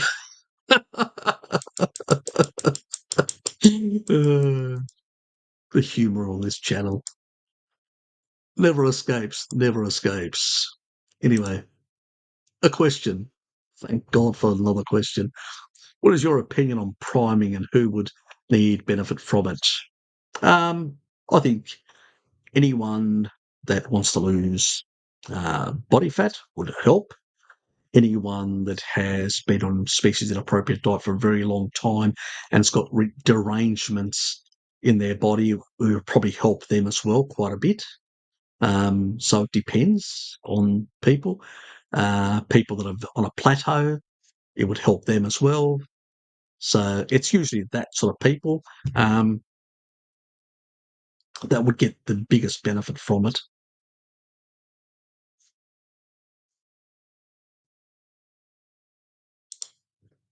Anyway, honestly, I'd love to see debate between Harry and Vegan Gains. The guy's an imbecile, an absolute imbecile. It'd just be well, I wouldn't enjoy it. It'd just be an absolute waste of time. That's what it is. The boy is so ignorant, Jay. It's just for comedy. If I did it, I'd do it for comedy. I wouldn't even argue any science. I'd just say you can stick that up your ear end. Richard, stick that up your ear end, mate. It's that's just nonsense. Just epidemiology. That's all it is. Junk science. Stick it up your vagunarized rear end. Oh, that's right. You do it or putting your missus one on OnlyFans. So it'd just be ridiculous, you know. So because that's all the sort of level of intellectual sort of conversation you would have. It'd be a comedy fest. That's all it is. There'd be no science, sitting there trying to explain to a brick wall, a fanatic brick wall would be a waste of time. You don't do that, you know. It's not a debate, it's a slanging match. Who can insult the other more? That's all it is. So don't call it a debate. A debate can only happen between two people that have got some level of civility, have the ability to think in a slightly sensible way, understand the actual methodology of debates, because debate means that I will give you 5 pieces of literature that I'm going to present, and you will give me 5 pieces of literature you're going to present, and then we will argue that information. And you will point out where I'm wrong, and I will point out where you're wrong. That's what a debate is. We debate an issue. If you go and watch TV debates, they're already told what the issue is going to be, and then everyone does their presentation, and people ask questions. That's what a debate is. It's not a slinging match, It's not a gladiatorial, talk fest. Probably not even a talk fest. A gladiatorial, vitriolic, sort of.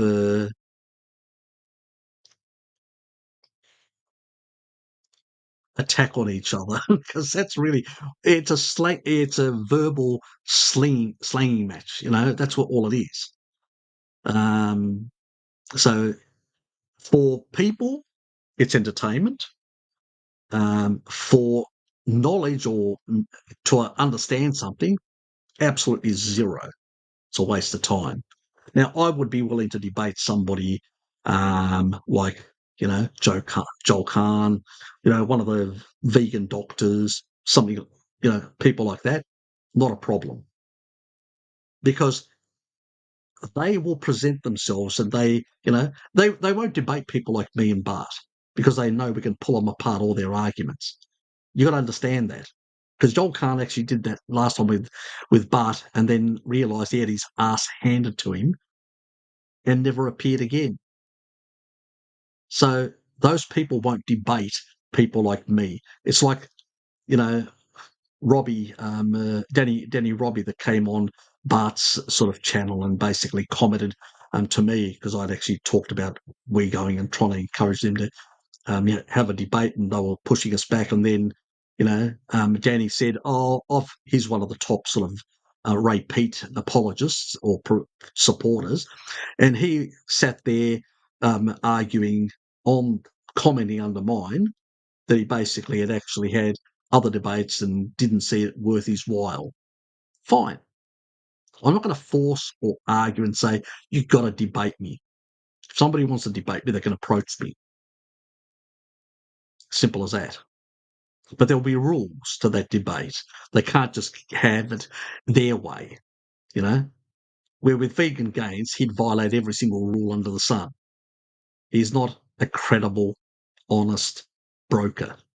He finds, half-wits, weak people who either have no knowledge or not much knowledge, or also have a weak personality, can't fight back the bully, because he's a bully, and he gets away with sort of, smothering them and actually, bullying them into a corner and making himself look better. That's all it is.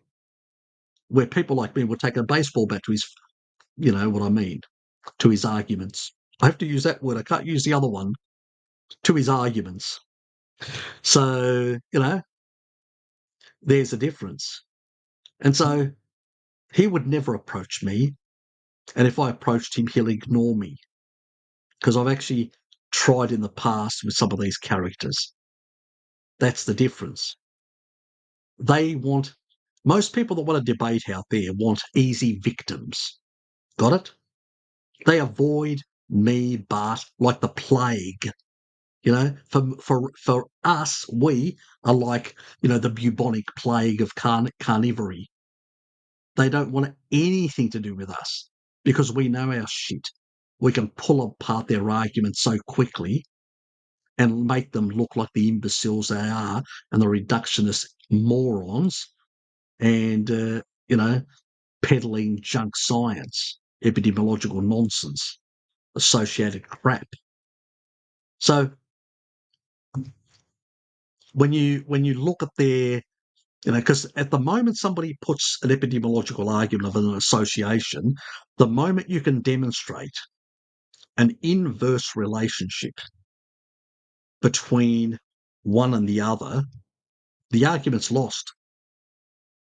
Because something to be causal must always associate. It's part of the Bradford Hill criteria. See, somebody like Joel Kahn understands that. And I would say, hold on, Joel, there are 9 parts of the Bradford Hill criteria. This doesn't comply with this, this, and this. And he'd say, yeah, you're probably right. He wouldn't be able to argue it because he would look stupid. And he knows that. But people like Vegan Gains, they don't care if they look stupid. They've got fanatical little kids that are basically in their mother's, sort of basement playing with themselves. Do you think they actually have many brain cells in their brain-fogged state that are functioning? It's a waste of time, It'd just be for comedy, that's all. I wouldn't even present any data. I'd just basically be arguing what an imbecile you are and using junk science and stuff like that. It'd just be basically a full-on, and I'd bring up specific arguments as well. Definitely I'd bring up. But at the same time, it would just be basically pretty much a slug match. It's just a nonsensical. So you guys need to grow up and realise that doing the wrong thing on the health front has consequences. You, Jay Ducky, may be a younger person, and so, but get to my age, I'm nearly 58, and there are consequences making wrong choices. Some people it takes a whole lifetime to learn, some never learn. So, these kids are just lost. I feel sorry for people like Richard, because they're lost. They're harming themselves, and they're lost in many regards. So I, feel pity for them rather than anything else. Anyway, in order to get rid of glyphosate in the body, not required. The body can detox glyphosate. And if you're on a carnivore diet, you'll get so little, it's a non-issue. So just don't worry about it. We just need to give the body the right stuff to do what it needs.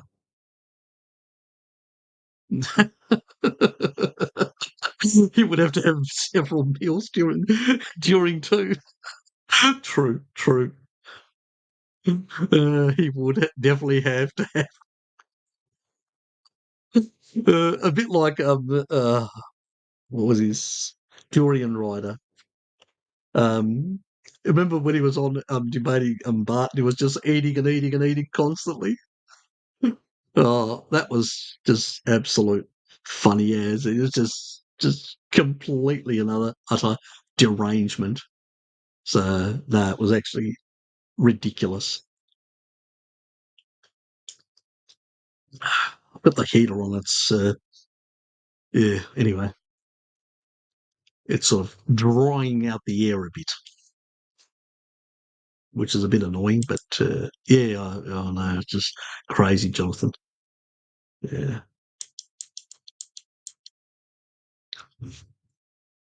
So protein grams. Do you just mean meat? No, I mean actually the protein in the meat. That's what we're talking about.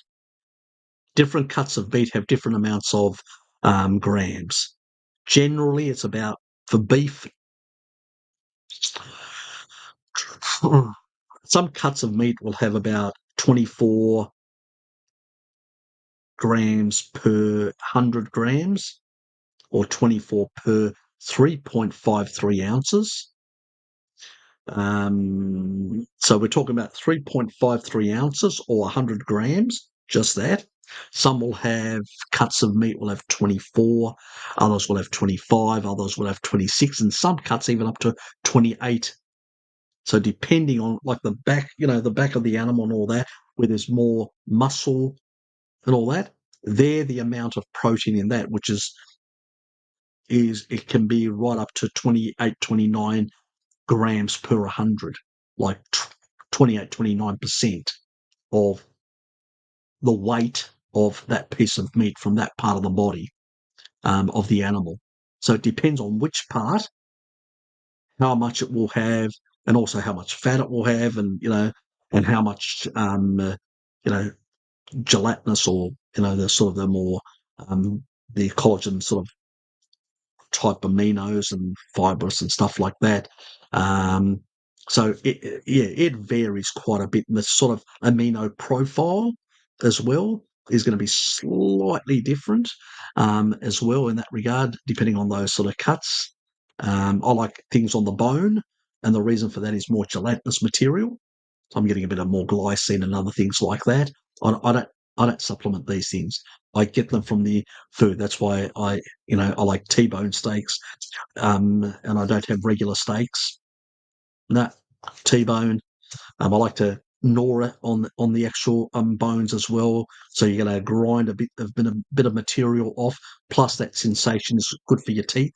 Strengthens them. The biting on that bone to get all the stuff off. So that's good for the teeth. I do the same thing with the chicken, because I'm much softer. I'll just munch through them off the sides, the edges, and all that, and you get a lot of hyaluronic acid and a whole lot of other important things that are really good for the musculoskeletal sort of structure. So it's like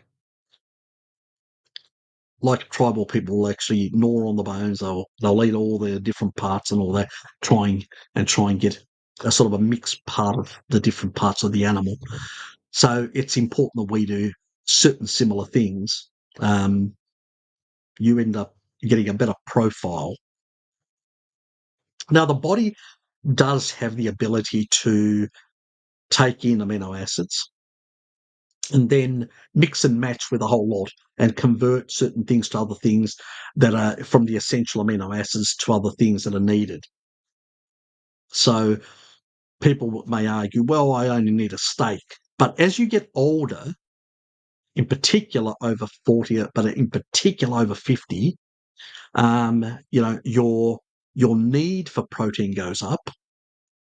And so as a consequence, it's better to have slightly better profile as well.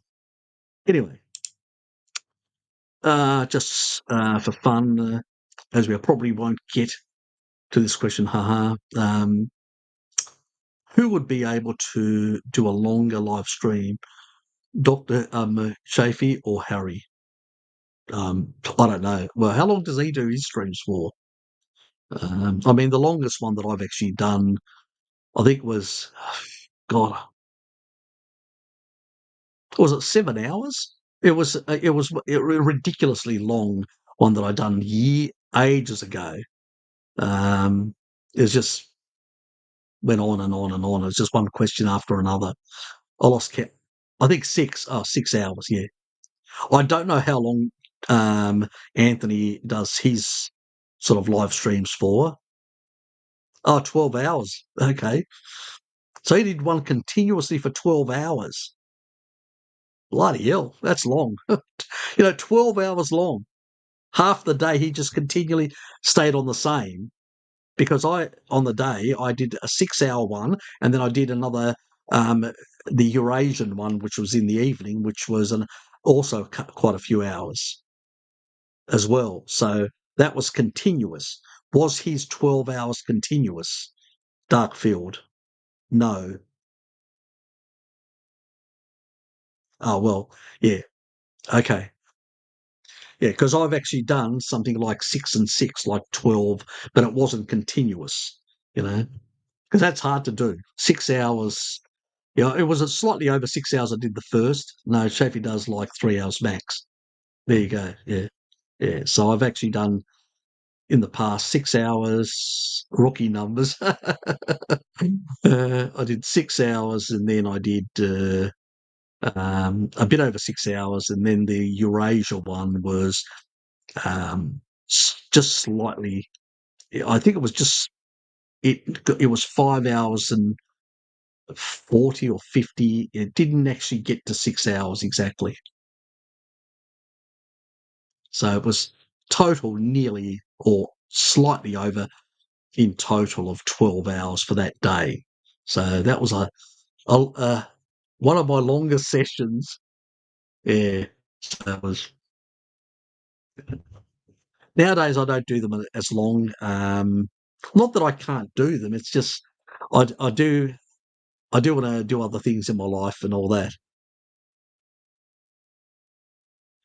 Oh yeah, yeah. Oh yeah. Okay. Yeah, I have done the Eurasia one, which was past midnight. True, true. But the reason for that is I didn't have work the next day. It was a public holiday at the time. I do have work tomorrow, and I do have to wake up early, and I do have to go. I've got an appointment in the afternoon, so I have to flex off early. So I have to start early to flex off later, because I've got a doctor's appointment with Dad. So need to discuss a few things with his doctor. Yeah, so that's the only reason. So I won't be able to, 9 o'clock, which is in 40 minutes, I'll have to pull the pin at that stage. But yeah, look, at that time, if I'm like on holidays, I'll just push the envelope, because, I don't care if I go to bed 2 o'clock in the morning. Who cares? Only one night. Big deal. So that's yeah. I've done that before. It was just full on session. I think I'm probably one of the few that does that. I know a couple of guys. There's one guy he's an ex-nurse now, but when he was in the hospital, he would just basically listen to me like as if he was listening to a podcast, right through the day as he was working.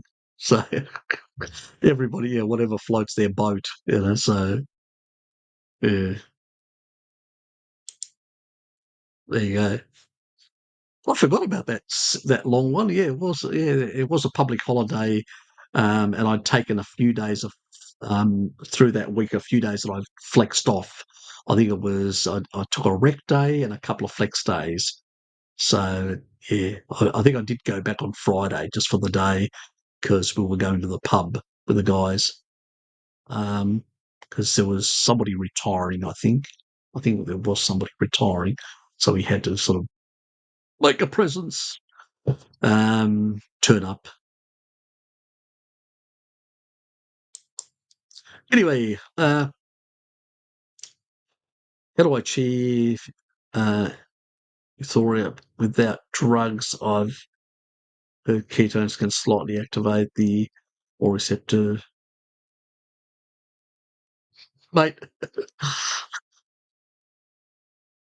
don't look for diets and don't look for basically for drugs or anything like that to make you feel good. You've got to learn that the value, Bob, to feel good is the company of loved ones, the company of good friends, having a conversation.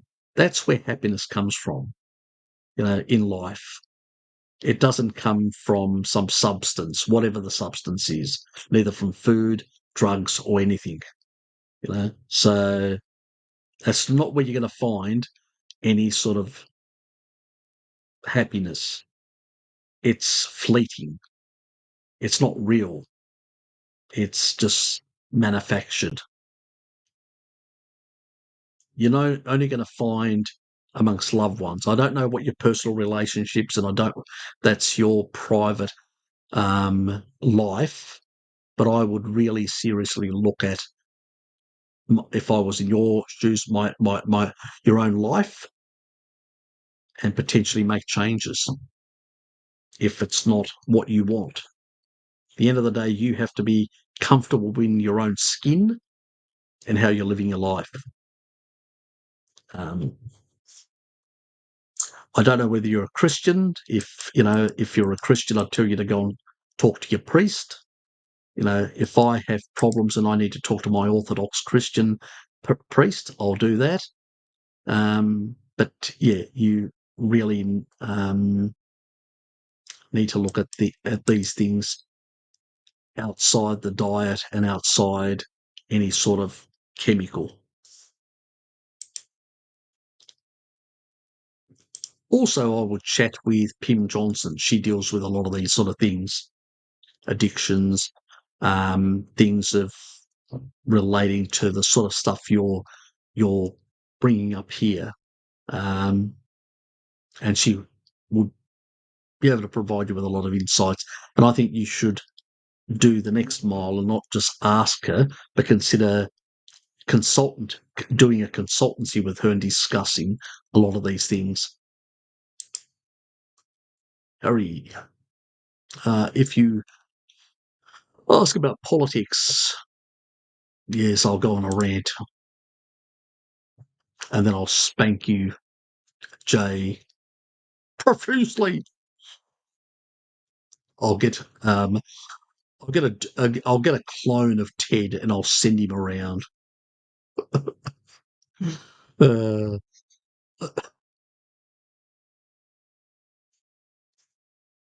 yep, I think we covered those percentages before. Yep, you're welcome.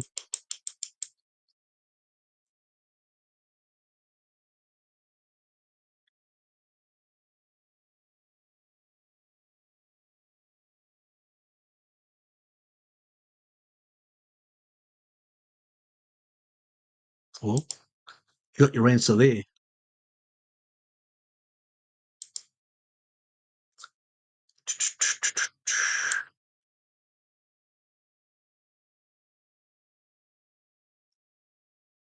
What tea to help repair from extreme sunburn? Dominican Republic was really surprised me how strong the sun is. Okay. I sort of think that, like in Tasmania in summer, it's because we're close to, we above the equator, the ozone layer is a bit thinner at the poles, and the intensity is much stronger. You probably see me in, because you've probably seen some of the videos that I've done in summer, and my skin's quite reddish, because people say, "Oh, just look at," you know. I always get the Saladino people. Oh, Saladino's always in the sun. That's why. No, it's the glycation. I'm in an environment where the intensity of the sun here is way higher. Look at my skin. It's 10 years. I'm 10 years older than him. He's 10 years younger than me. Maybe 11 years younger than me. I'm not sure, 46, 47 or whatever. So it's glycation for Saladino. It's glycation. Paul Saladino is highly glycated. That's why skin looks like shit. Okay? There's the difference. I haven't glycated my skin, and I haven't put any seed oils to incorporate, you know, nasty seed oils in my skin that are easily oxidized. And I have sufficient, and that's probably another thing. Maybe your A levels have gone down a bit. Maybe it is vitamin A that's too low now, because vitamin A actually, when you increase retinol, you can actually regulate the much better, because it's the key cofactor. Vitamin D is a secondary cofactor in the actual skin, like in the breast tissue, vitamin D, and secondary cofactor is retinol. The same thing with the prostate. The complete opposite is in the skin. Vitamin A, that's why the supplements have all this vitamin A stuff in it. Vitamin A is the key cofactor, secondary for the matrix metalloproteinase regulation. So if you don't have enough retinol, then yes, you can actually get burnt even on a carnivore diet. Because I've actually done the experiment where I've sat out in the sun where it's been like UV11, and I've sat out in the sun all day long, and I just get pink. The next day I'm nearly fine. The second day I'm fine. But I'm actually dosing at about, on that day. Prior to that, I had been dosing for about 2 days at 5,000 IUs, and then I pushed it up to, on the day, 8,000 IUs.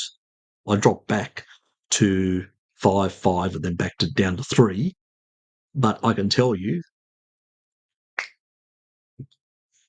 my skin did not peel, none of that. No burning, it just went pinky. That's it. So, yeah,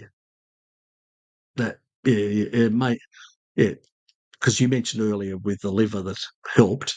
So, yeah, you may have now, because you'd gone into hypervitaminosis, and you were in the tropics as well, which means that's why your vitamin D's right up there now as well, but your retinol may be in the toilet. So, yeah, there's your problem. I think you've solved it.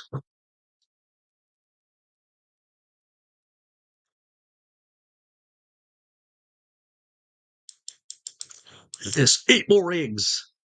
Get some cod liver oil into you until you can restore your normal levels again. Just do it for 3 months, and eat some more eggs, and then just go back to the normal sort of intake from eggs and, the regular food. Don't go crazy. Uh,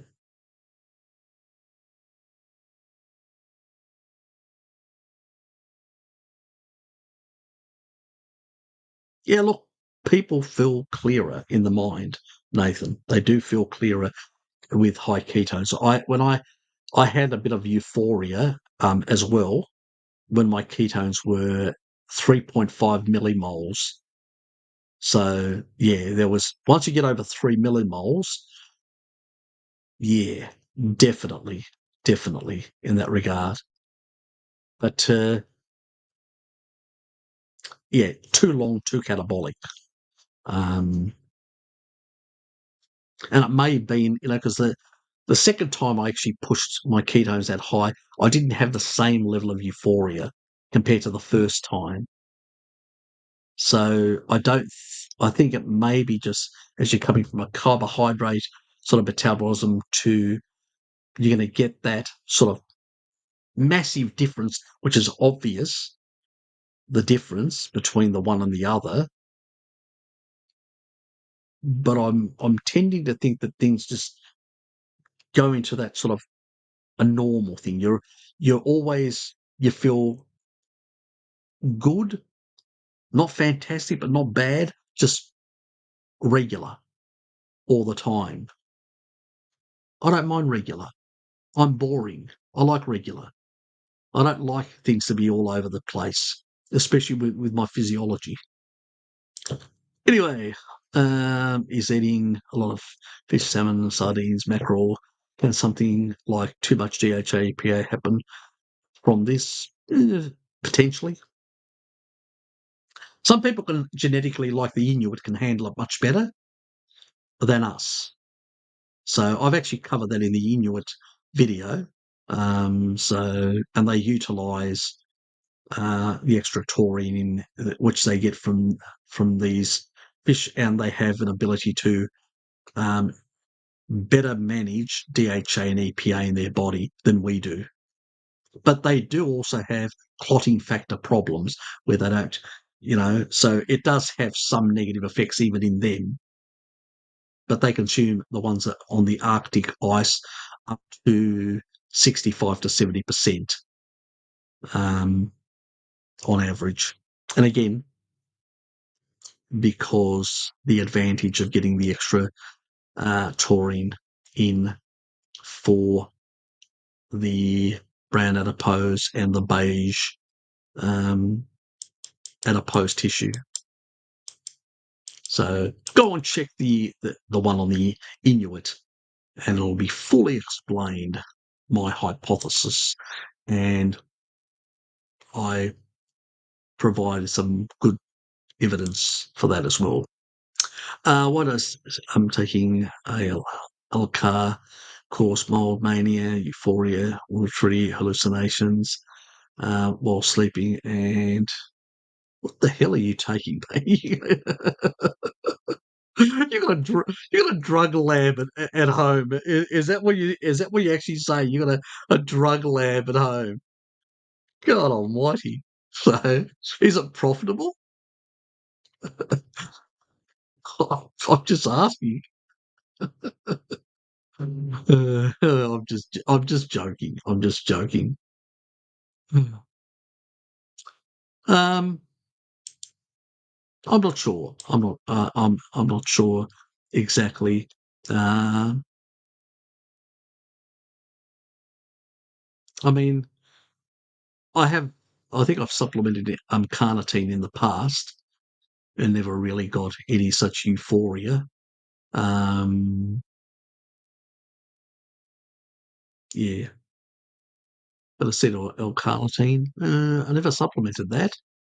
So you get, yeah, maybe you're throwing out of, because the body synthesizes acetyl-carnitine. See, carnitine is just, it's one thing just getting carnitine in, and the body then can take that and with enzymes produce whatever it needs. But it's different supplementing an end product like acetyl-carnitine.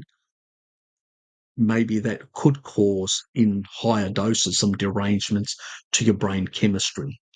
That's why we never recommend. I don't personally recommend some of these supplements, and I usually say to people, I don't want this former, So I usually, and especially if it's for therapeutic purposes, like phosphatidylserine or phosphatidylcholine, for specific reasons, for specific people, yes, I'll supplement.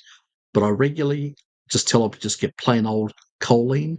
The body will take that, and if it needs, phosphatidylcholine, it'll produce it. I'm uncomfortable in people taking excessive amounts, which may have an effect on their brain chemistry. in that regard. So I don't like that personally, and that's why I'm not a fan of that sort of stuff. Um, Personally, I'm not a fan, but yeah,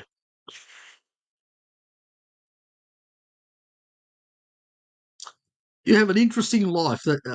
That's all I can say, Bob. You have an interesting life.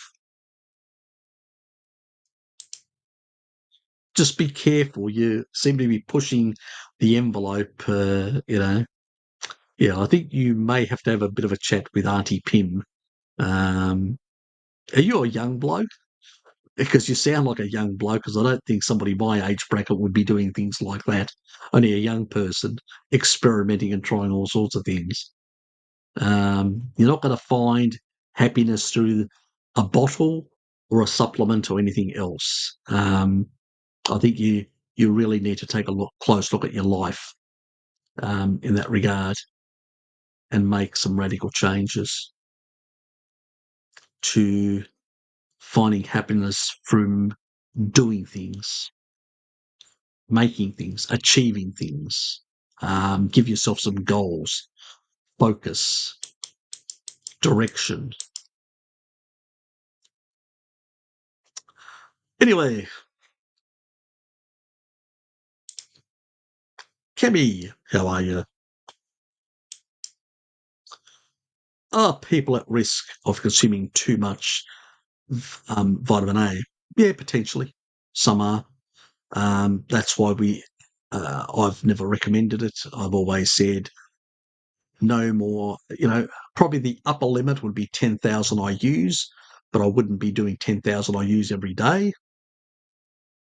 I think my upper limit, safe upper limit, is 5,000 IU's, including whether retinol or vitamin D. I have an issue with going much higher than that. I think that if you can actually get vitamin D from the sun, you should get it from the sun.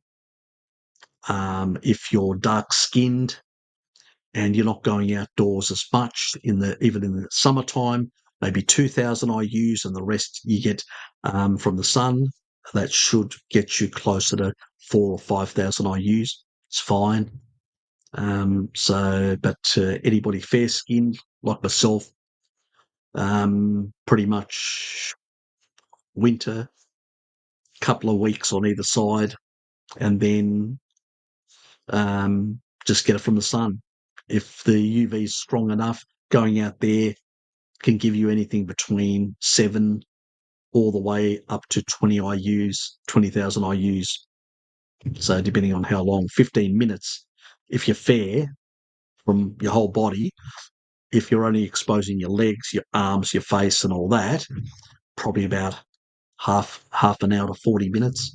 I usually do about that sort of amount of walking at lunchtime, like an hour. I've got an hour lunchtime. I go for pretty much when I'm at work in the summer period, usually shorts and short sleeves and stuff like that. When I'm at home, it's pretty much like now, t-shirt and shorts, and I'll go and walk around even in winter like that. I'm a hardy man, so yeah, I would not overconsume vitamin A.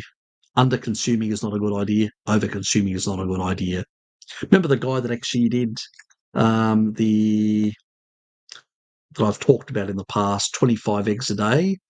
There's a case study back in 1991. It was published in the New England Journal of Medicine. And the guy was an elderly person, 88 years old, outlived both his parents by a big margin. His father and his mother died at 76.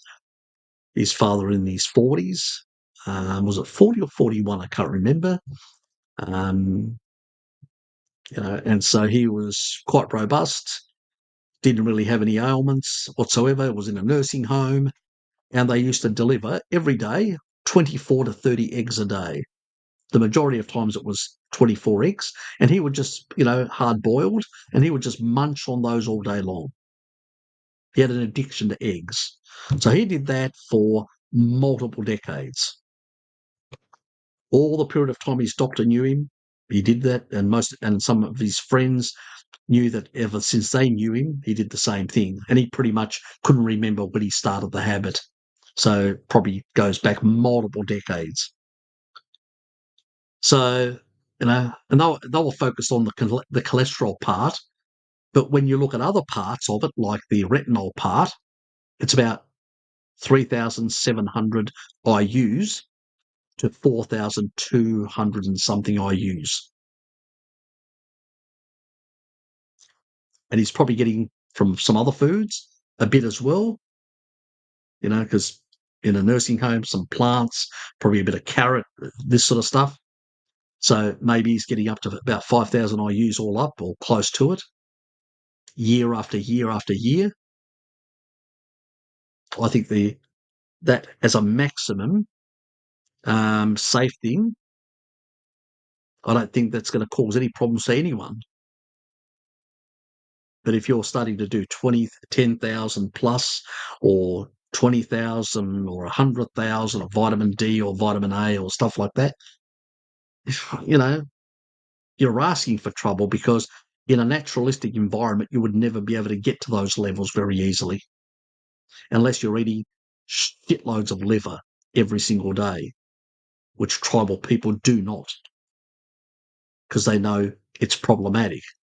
Even the Inuit know that it's dangerous. So, got to be careful in that regard. But it's like anything. Excessive water consumption will kill you. So it's not that water is evil or vitamin A is evil, but in excessive amounts, it can be a problem. So there are physiological ranges for certain people. Choline can create side effects. It's fantastic what it does in the body, but you shouldn't go over 4 grams. And I always say to people, 3 grams at max 3.5. Then I know you're safe. Your body's not going to do something strange or something wonky. Why put your I can't understand. The problem is that we've got too many people out there pushing nonsense and getting people into trouble. So, yeah, be careful who you follow and what you listen to. I'm so happy I caught alive. Have to listen from the beginning afterwards. Seems like you have discussed interesting topics as usual. Thank you, Cami. And what is Nathan say? I believe you can also get selenium in head and shoulders. Okay. Isn't it the shampoo? They put selenium in that shampoo. I don't know. It's the only head and shoulders that I know. I think I used it years ago when I was younger, head and shoulders. I don't use it nowadays. It's got a whole lot of too many other chemicals. It should not be in the body. Should not be used. Yeah, my stack. I haven't done it in ages, mind you. Pretty profound. I mean, and ashwagandha could be useful too, or through secondary.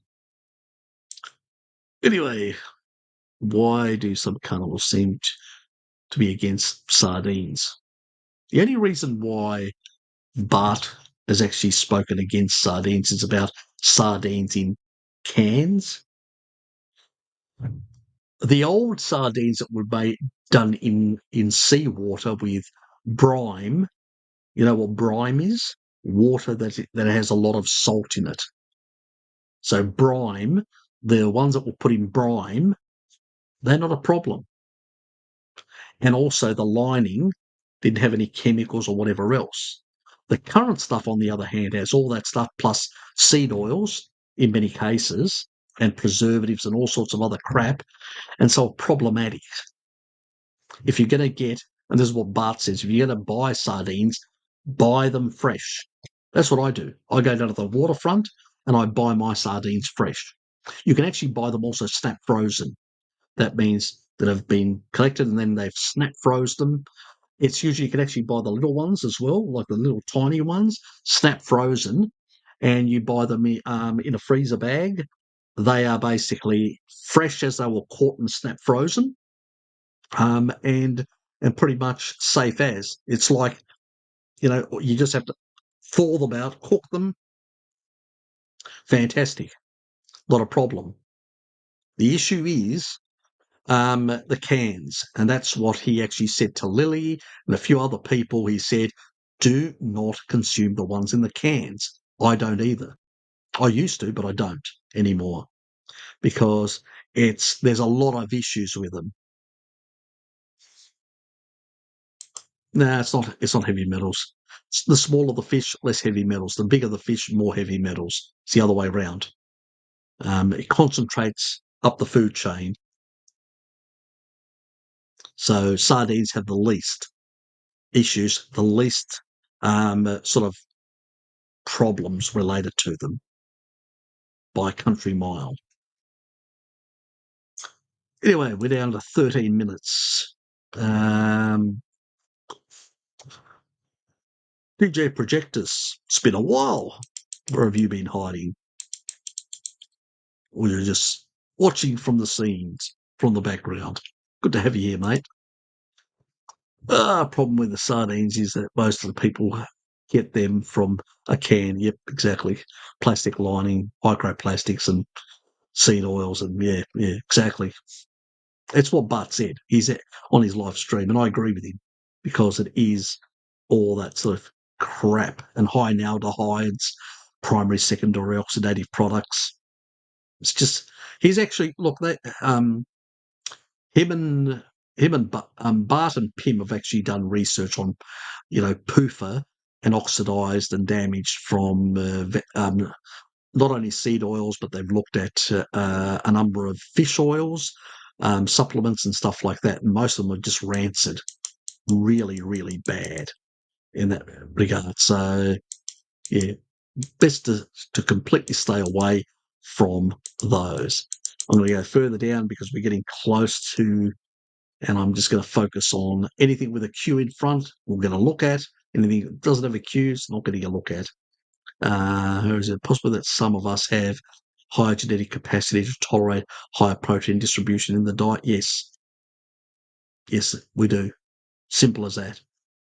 If you've got, like I have, that's usually primarily North Asians with Denisovans, because Denisovans, or Denisovans, as they were called, with Neanderthals, they had a bit of an overlap and stuff like that. They shared.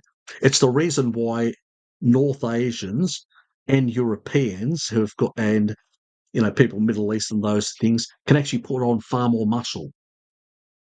That's why they win competitions. Central Asians and all that, much more muscular. All these sort of populations that have got some Denisovan or Neanderthal genetics tend to have far more muscularity, also slightly lower myostatin, especially with the actual Neanderthal ones, compared to Africans. So yeah, definitely an advantage, So that's the important thing to actually realise, and it makes a big bloody difference that most people don't understand. So there's a difference, and also northern parts consume things like the ancestors of the cattle, horses, and stuff like that. Even Central Europeans cooked horse meat and all that. Southerners or Southern Chinese or people in those sort of areas consumed pigs, more of those sort of things. And so there's a bit of an adjustment to fatty acid and protein sources as well, a bit of a thing. And that's why I eat pork and lamb and stuff like that. I feel a hell of a lot better than when I eat beef. And people in the north, there is a bit of an adaptation to that as well. So there are some differences. And so, when people understand their ancestral roots, then they can customize, as I say, their carnivore diet, and they get better results. Same thing, with a calcium issue, 24%. Again, same issue. Some people need, dairy in their diet. Some people don't.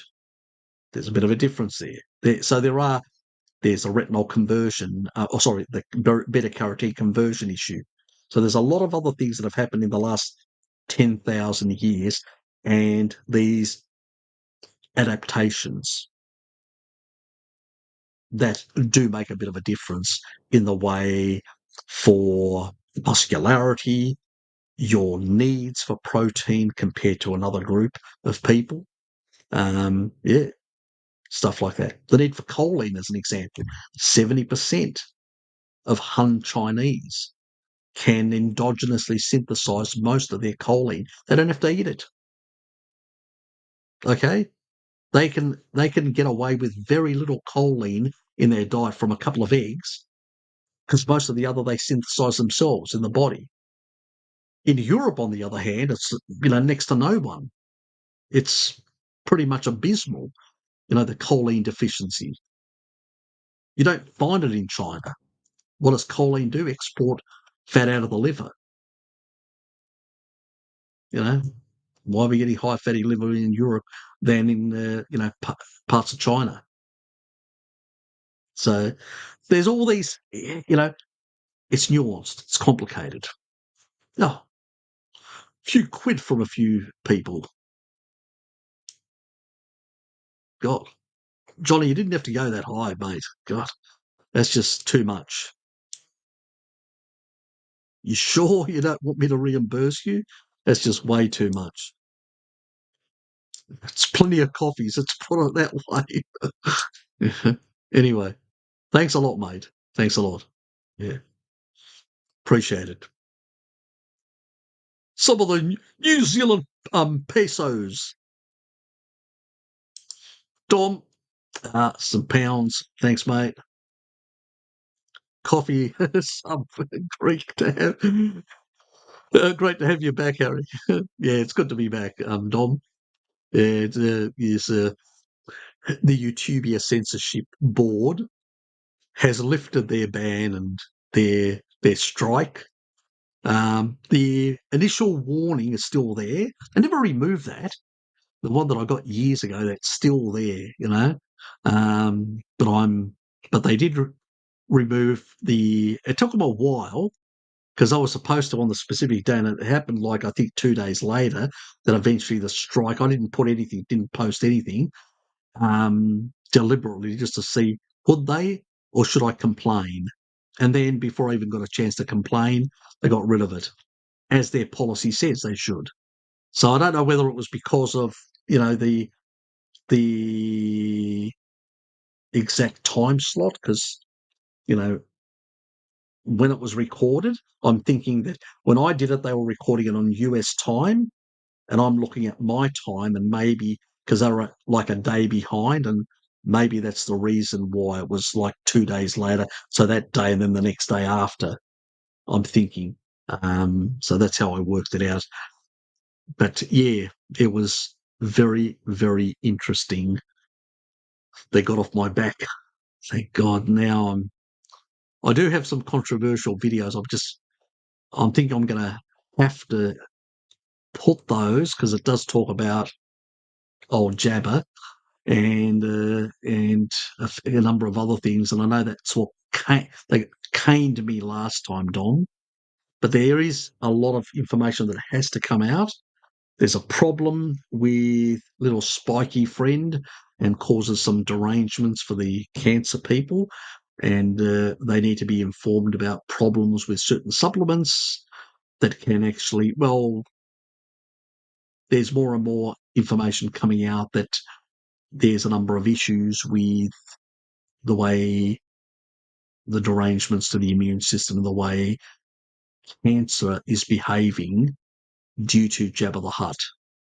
So it's a bit more, and it sort of explains these explosive cancers and why people are dumbfounded how to deal with them. But there is some experimental stuff that's come out, and I'm still looking at a few things to understand what the actual dosage is. So if you've done that, I would say rapidly drop your taurine intake away from the therapeutic levels of 12 to 20 all the way down to 3. Sorry, but the rat studies have shown problems, unfortunately. I will do the video and explain. It will have to be on Rumble because it can't be on YouTube. YouTube is just far too dangerous for the channel in terms of talking these sort of truths, but people need to learn exactly, and they need to do things differently. Now, they can go back on the therapeutic levels of taurine later on, but initially they need to do the cleanup protocol of their system. They need to they need to focus more on fires and a few others. So I'm going to reconfigure the protocol specifically for people who've done Jabba the Hutt and have got cancer, so we can avoid explosive cancers and try and fix those sort of things.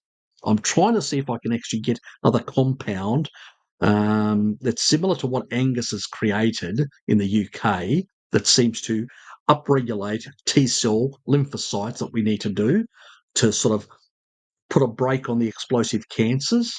So I'm still in the investigation, email and conversation, so to speak. I don't know what options will get and be available. That's why I haven't done a video, because I'm still in the weeds about it, in the weeds with others and all that. I was going to make an announcement sometime next week, but I'll do it on the live stream. What's the difference? So it is a problem. It's nearly basically 9 o'clock, so I might as well do it now and get out of the way. So, yeah, it is a problem. It is a rodent study, obviously, but, it is a problem. It seems that taurine in high amounts, if you've done this and you've got derangements to your T lymphocytes, it seems to make it worse, not better.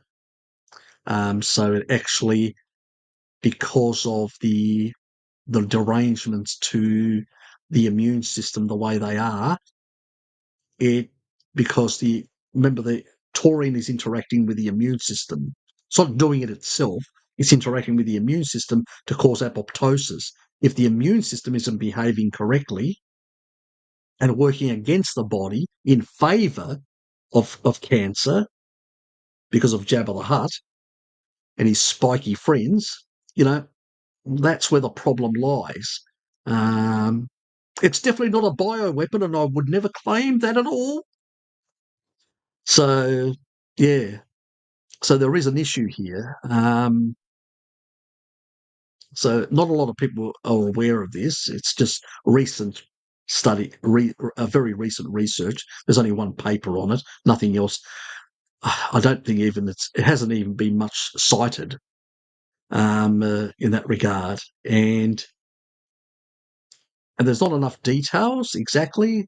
What was the chow that the actual rats were eating? And more details. I'm trying to still find details. Is there something else that is also happening that is a confounder that I've missed? Or is it what they're actually saying, stating that it is an issue? Because I don't trust academia anymore. That's why I go always back to old research. Are they deliberately knowing that this helps and they're trying to undermine it? You know how they get paid to do certain things. That's why I haven't released it. But I'm saying for safety purposes, knock back that you'll do the protocol, clear it out, and then you won't have to worry if it is or isn't, because I don't know. I can't be certain whether this is, by the elites as sort of a one way to get us off a thing that really helps. So I don't know whether and that's why I haven't released anything on it, because it could be a bullshit. It could be a bullshit made up thing deliberately to so people don't use this to help to boost their T cells and vitamin D to, the bagging both D and now taurine, and those two are very important to get your T lymphocytes and the things that knock this thing out. So,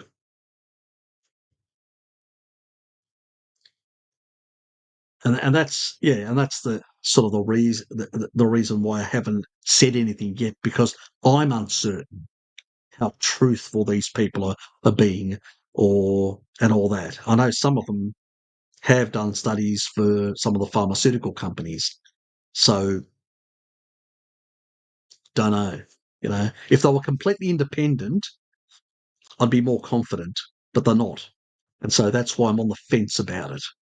And I'm just being proactively saying to people, if you've done this, consider a lower dose for now until you do the protocol to clear the stuff out, and then you can go back to a higher dose, which you will need if you're going to improve your long-term outcomes for cancer. Yeah, I know it's annoying, some of this sort of stuff, and it pisses me off no end. But at the same time, I can't put people at risk. I don't know whether I am or not, those who have put themselves at risk, really, but by doing that, contraindicated things. But yeah, I'm in this hazy sort of area, grey area, where I'm trying to get my footing or work out exactly what I should be recommending in this regard. So I know that, go all the way back to 3 grams isn't going to be an issue, because you can eat seafood, and I can actually see that there is Japanese research where people have done this, are eating fish, they're getting about 3 to 4 easy grams of taurine per day, and there doesn't seem to be any big problems in terms of, you know, higher rates or whatever compared. So that gives me confidence that dropping back to those levels isn't as problematic. Or am I being hoodwinked by this study? I could be being hoodwinked by this study, by these academics, who have got nefarious reasons. I mean, paid for nefarious reasons. So I don't know. I'm not 100% certain in that regard, but I am concerned. That's why I was going to do a video next week about it. But now I'm actually just stating it here, but I will still do something, some sort of, I'm going to do a little video that I'll test to see. I'm not going to, I'll, I'll actually put it in the background and actually allow it to see whether YouTube, how they'll respond to it. Because if you don't, I could actually put a long period of time of posting and then see how the AI will respond to it, whether it will actually tell me that they're banning it, that, do not release it, sort of thing.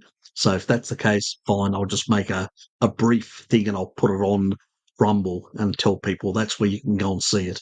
So that's the second option without endangering the channel. We live in interesting times, don't we, Don? Bloody hell. So that's all I can say about that. Yeah, so interesting, to say the least. Look, thanks, Johnny. Thanks, Dom, for the donations. Greatly, very much appreciated. Um, so yeah, it's God. So we're at 9:05. So we're done. We're done. We're done. No, I'm on vacation, Harry. I got high vitamin D over the winter from supplements, and you're in the sun as well. So pretty much good. Enjoy your holiday, mate. Enjoy it. Yeah. So I mean, yeah, there's a lot of interesting things happening at the moment, across the board in all sorts of areas. Politically, things are really getting crazy in the US in particular, but also in Europe as well. In Australia, we've got both sides of party sort of competing who can basically be the biggest fascist, both the Conservatives and the Social Democrats, the Labor Party and the Liberal Party are trying to compete who can basically restrict free speech on social media. So it's God, but that's the sort of world we're living in, unfortunately. So, yeah, yes, not an. It's becoming. Let's put it this way: electric, electronics engineering. Is that what you do, mate? Oh, yeah. What is he? Yep. Good, good. Actually, my cousin, she studied electrical engineering. Yes. And Jonathan's back as well. You're late. Uh, uh, thanks, mate. Uh, Every ladies and gents. Evening, ladies and gents. Thanks, Harry. Yeah, you're welcome, mate. Thanks for being here. So I am out of here. Yep. Definitely thank you, Johnny and Dom, for your donations. Appreciate it.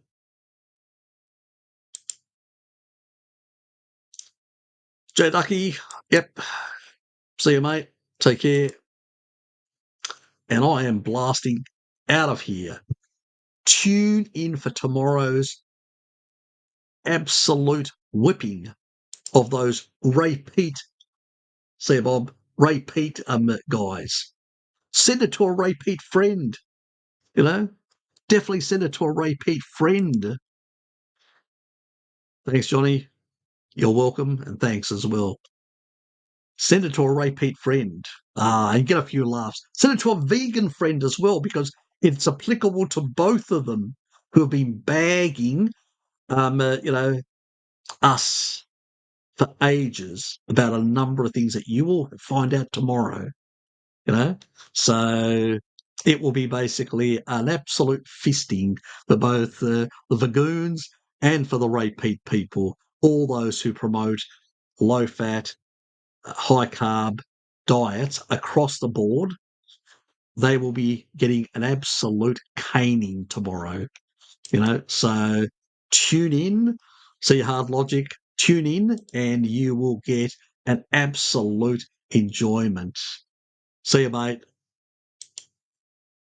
So if you don't tune in, you'll be missing out. And I'll be sending Ted around to sort you people out. Whoever doesn't tune in. Anyway, good night. See yous. Have a good day for those further afield in the west part of Europe and Africa.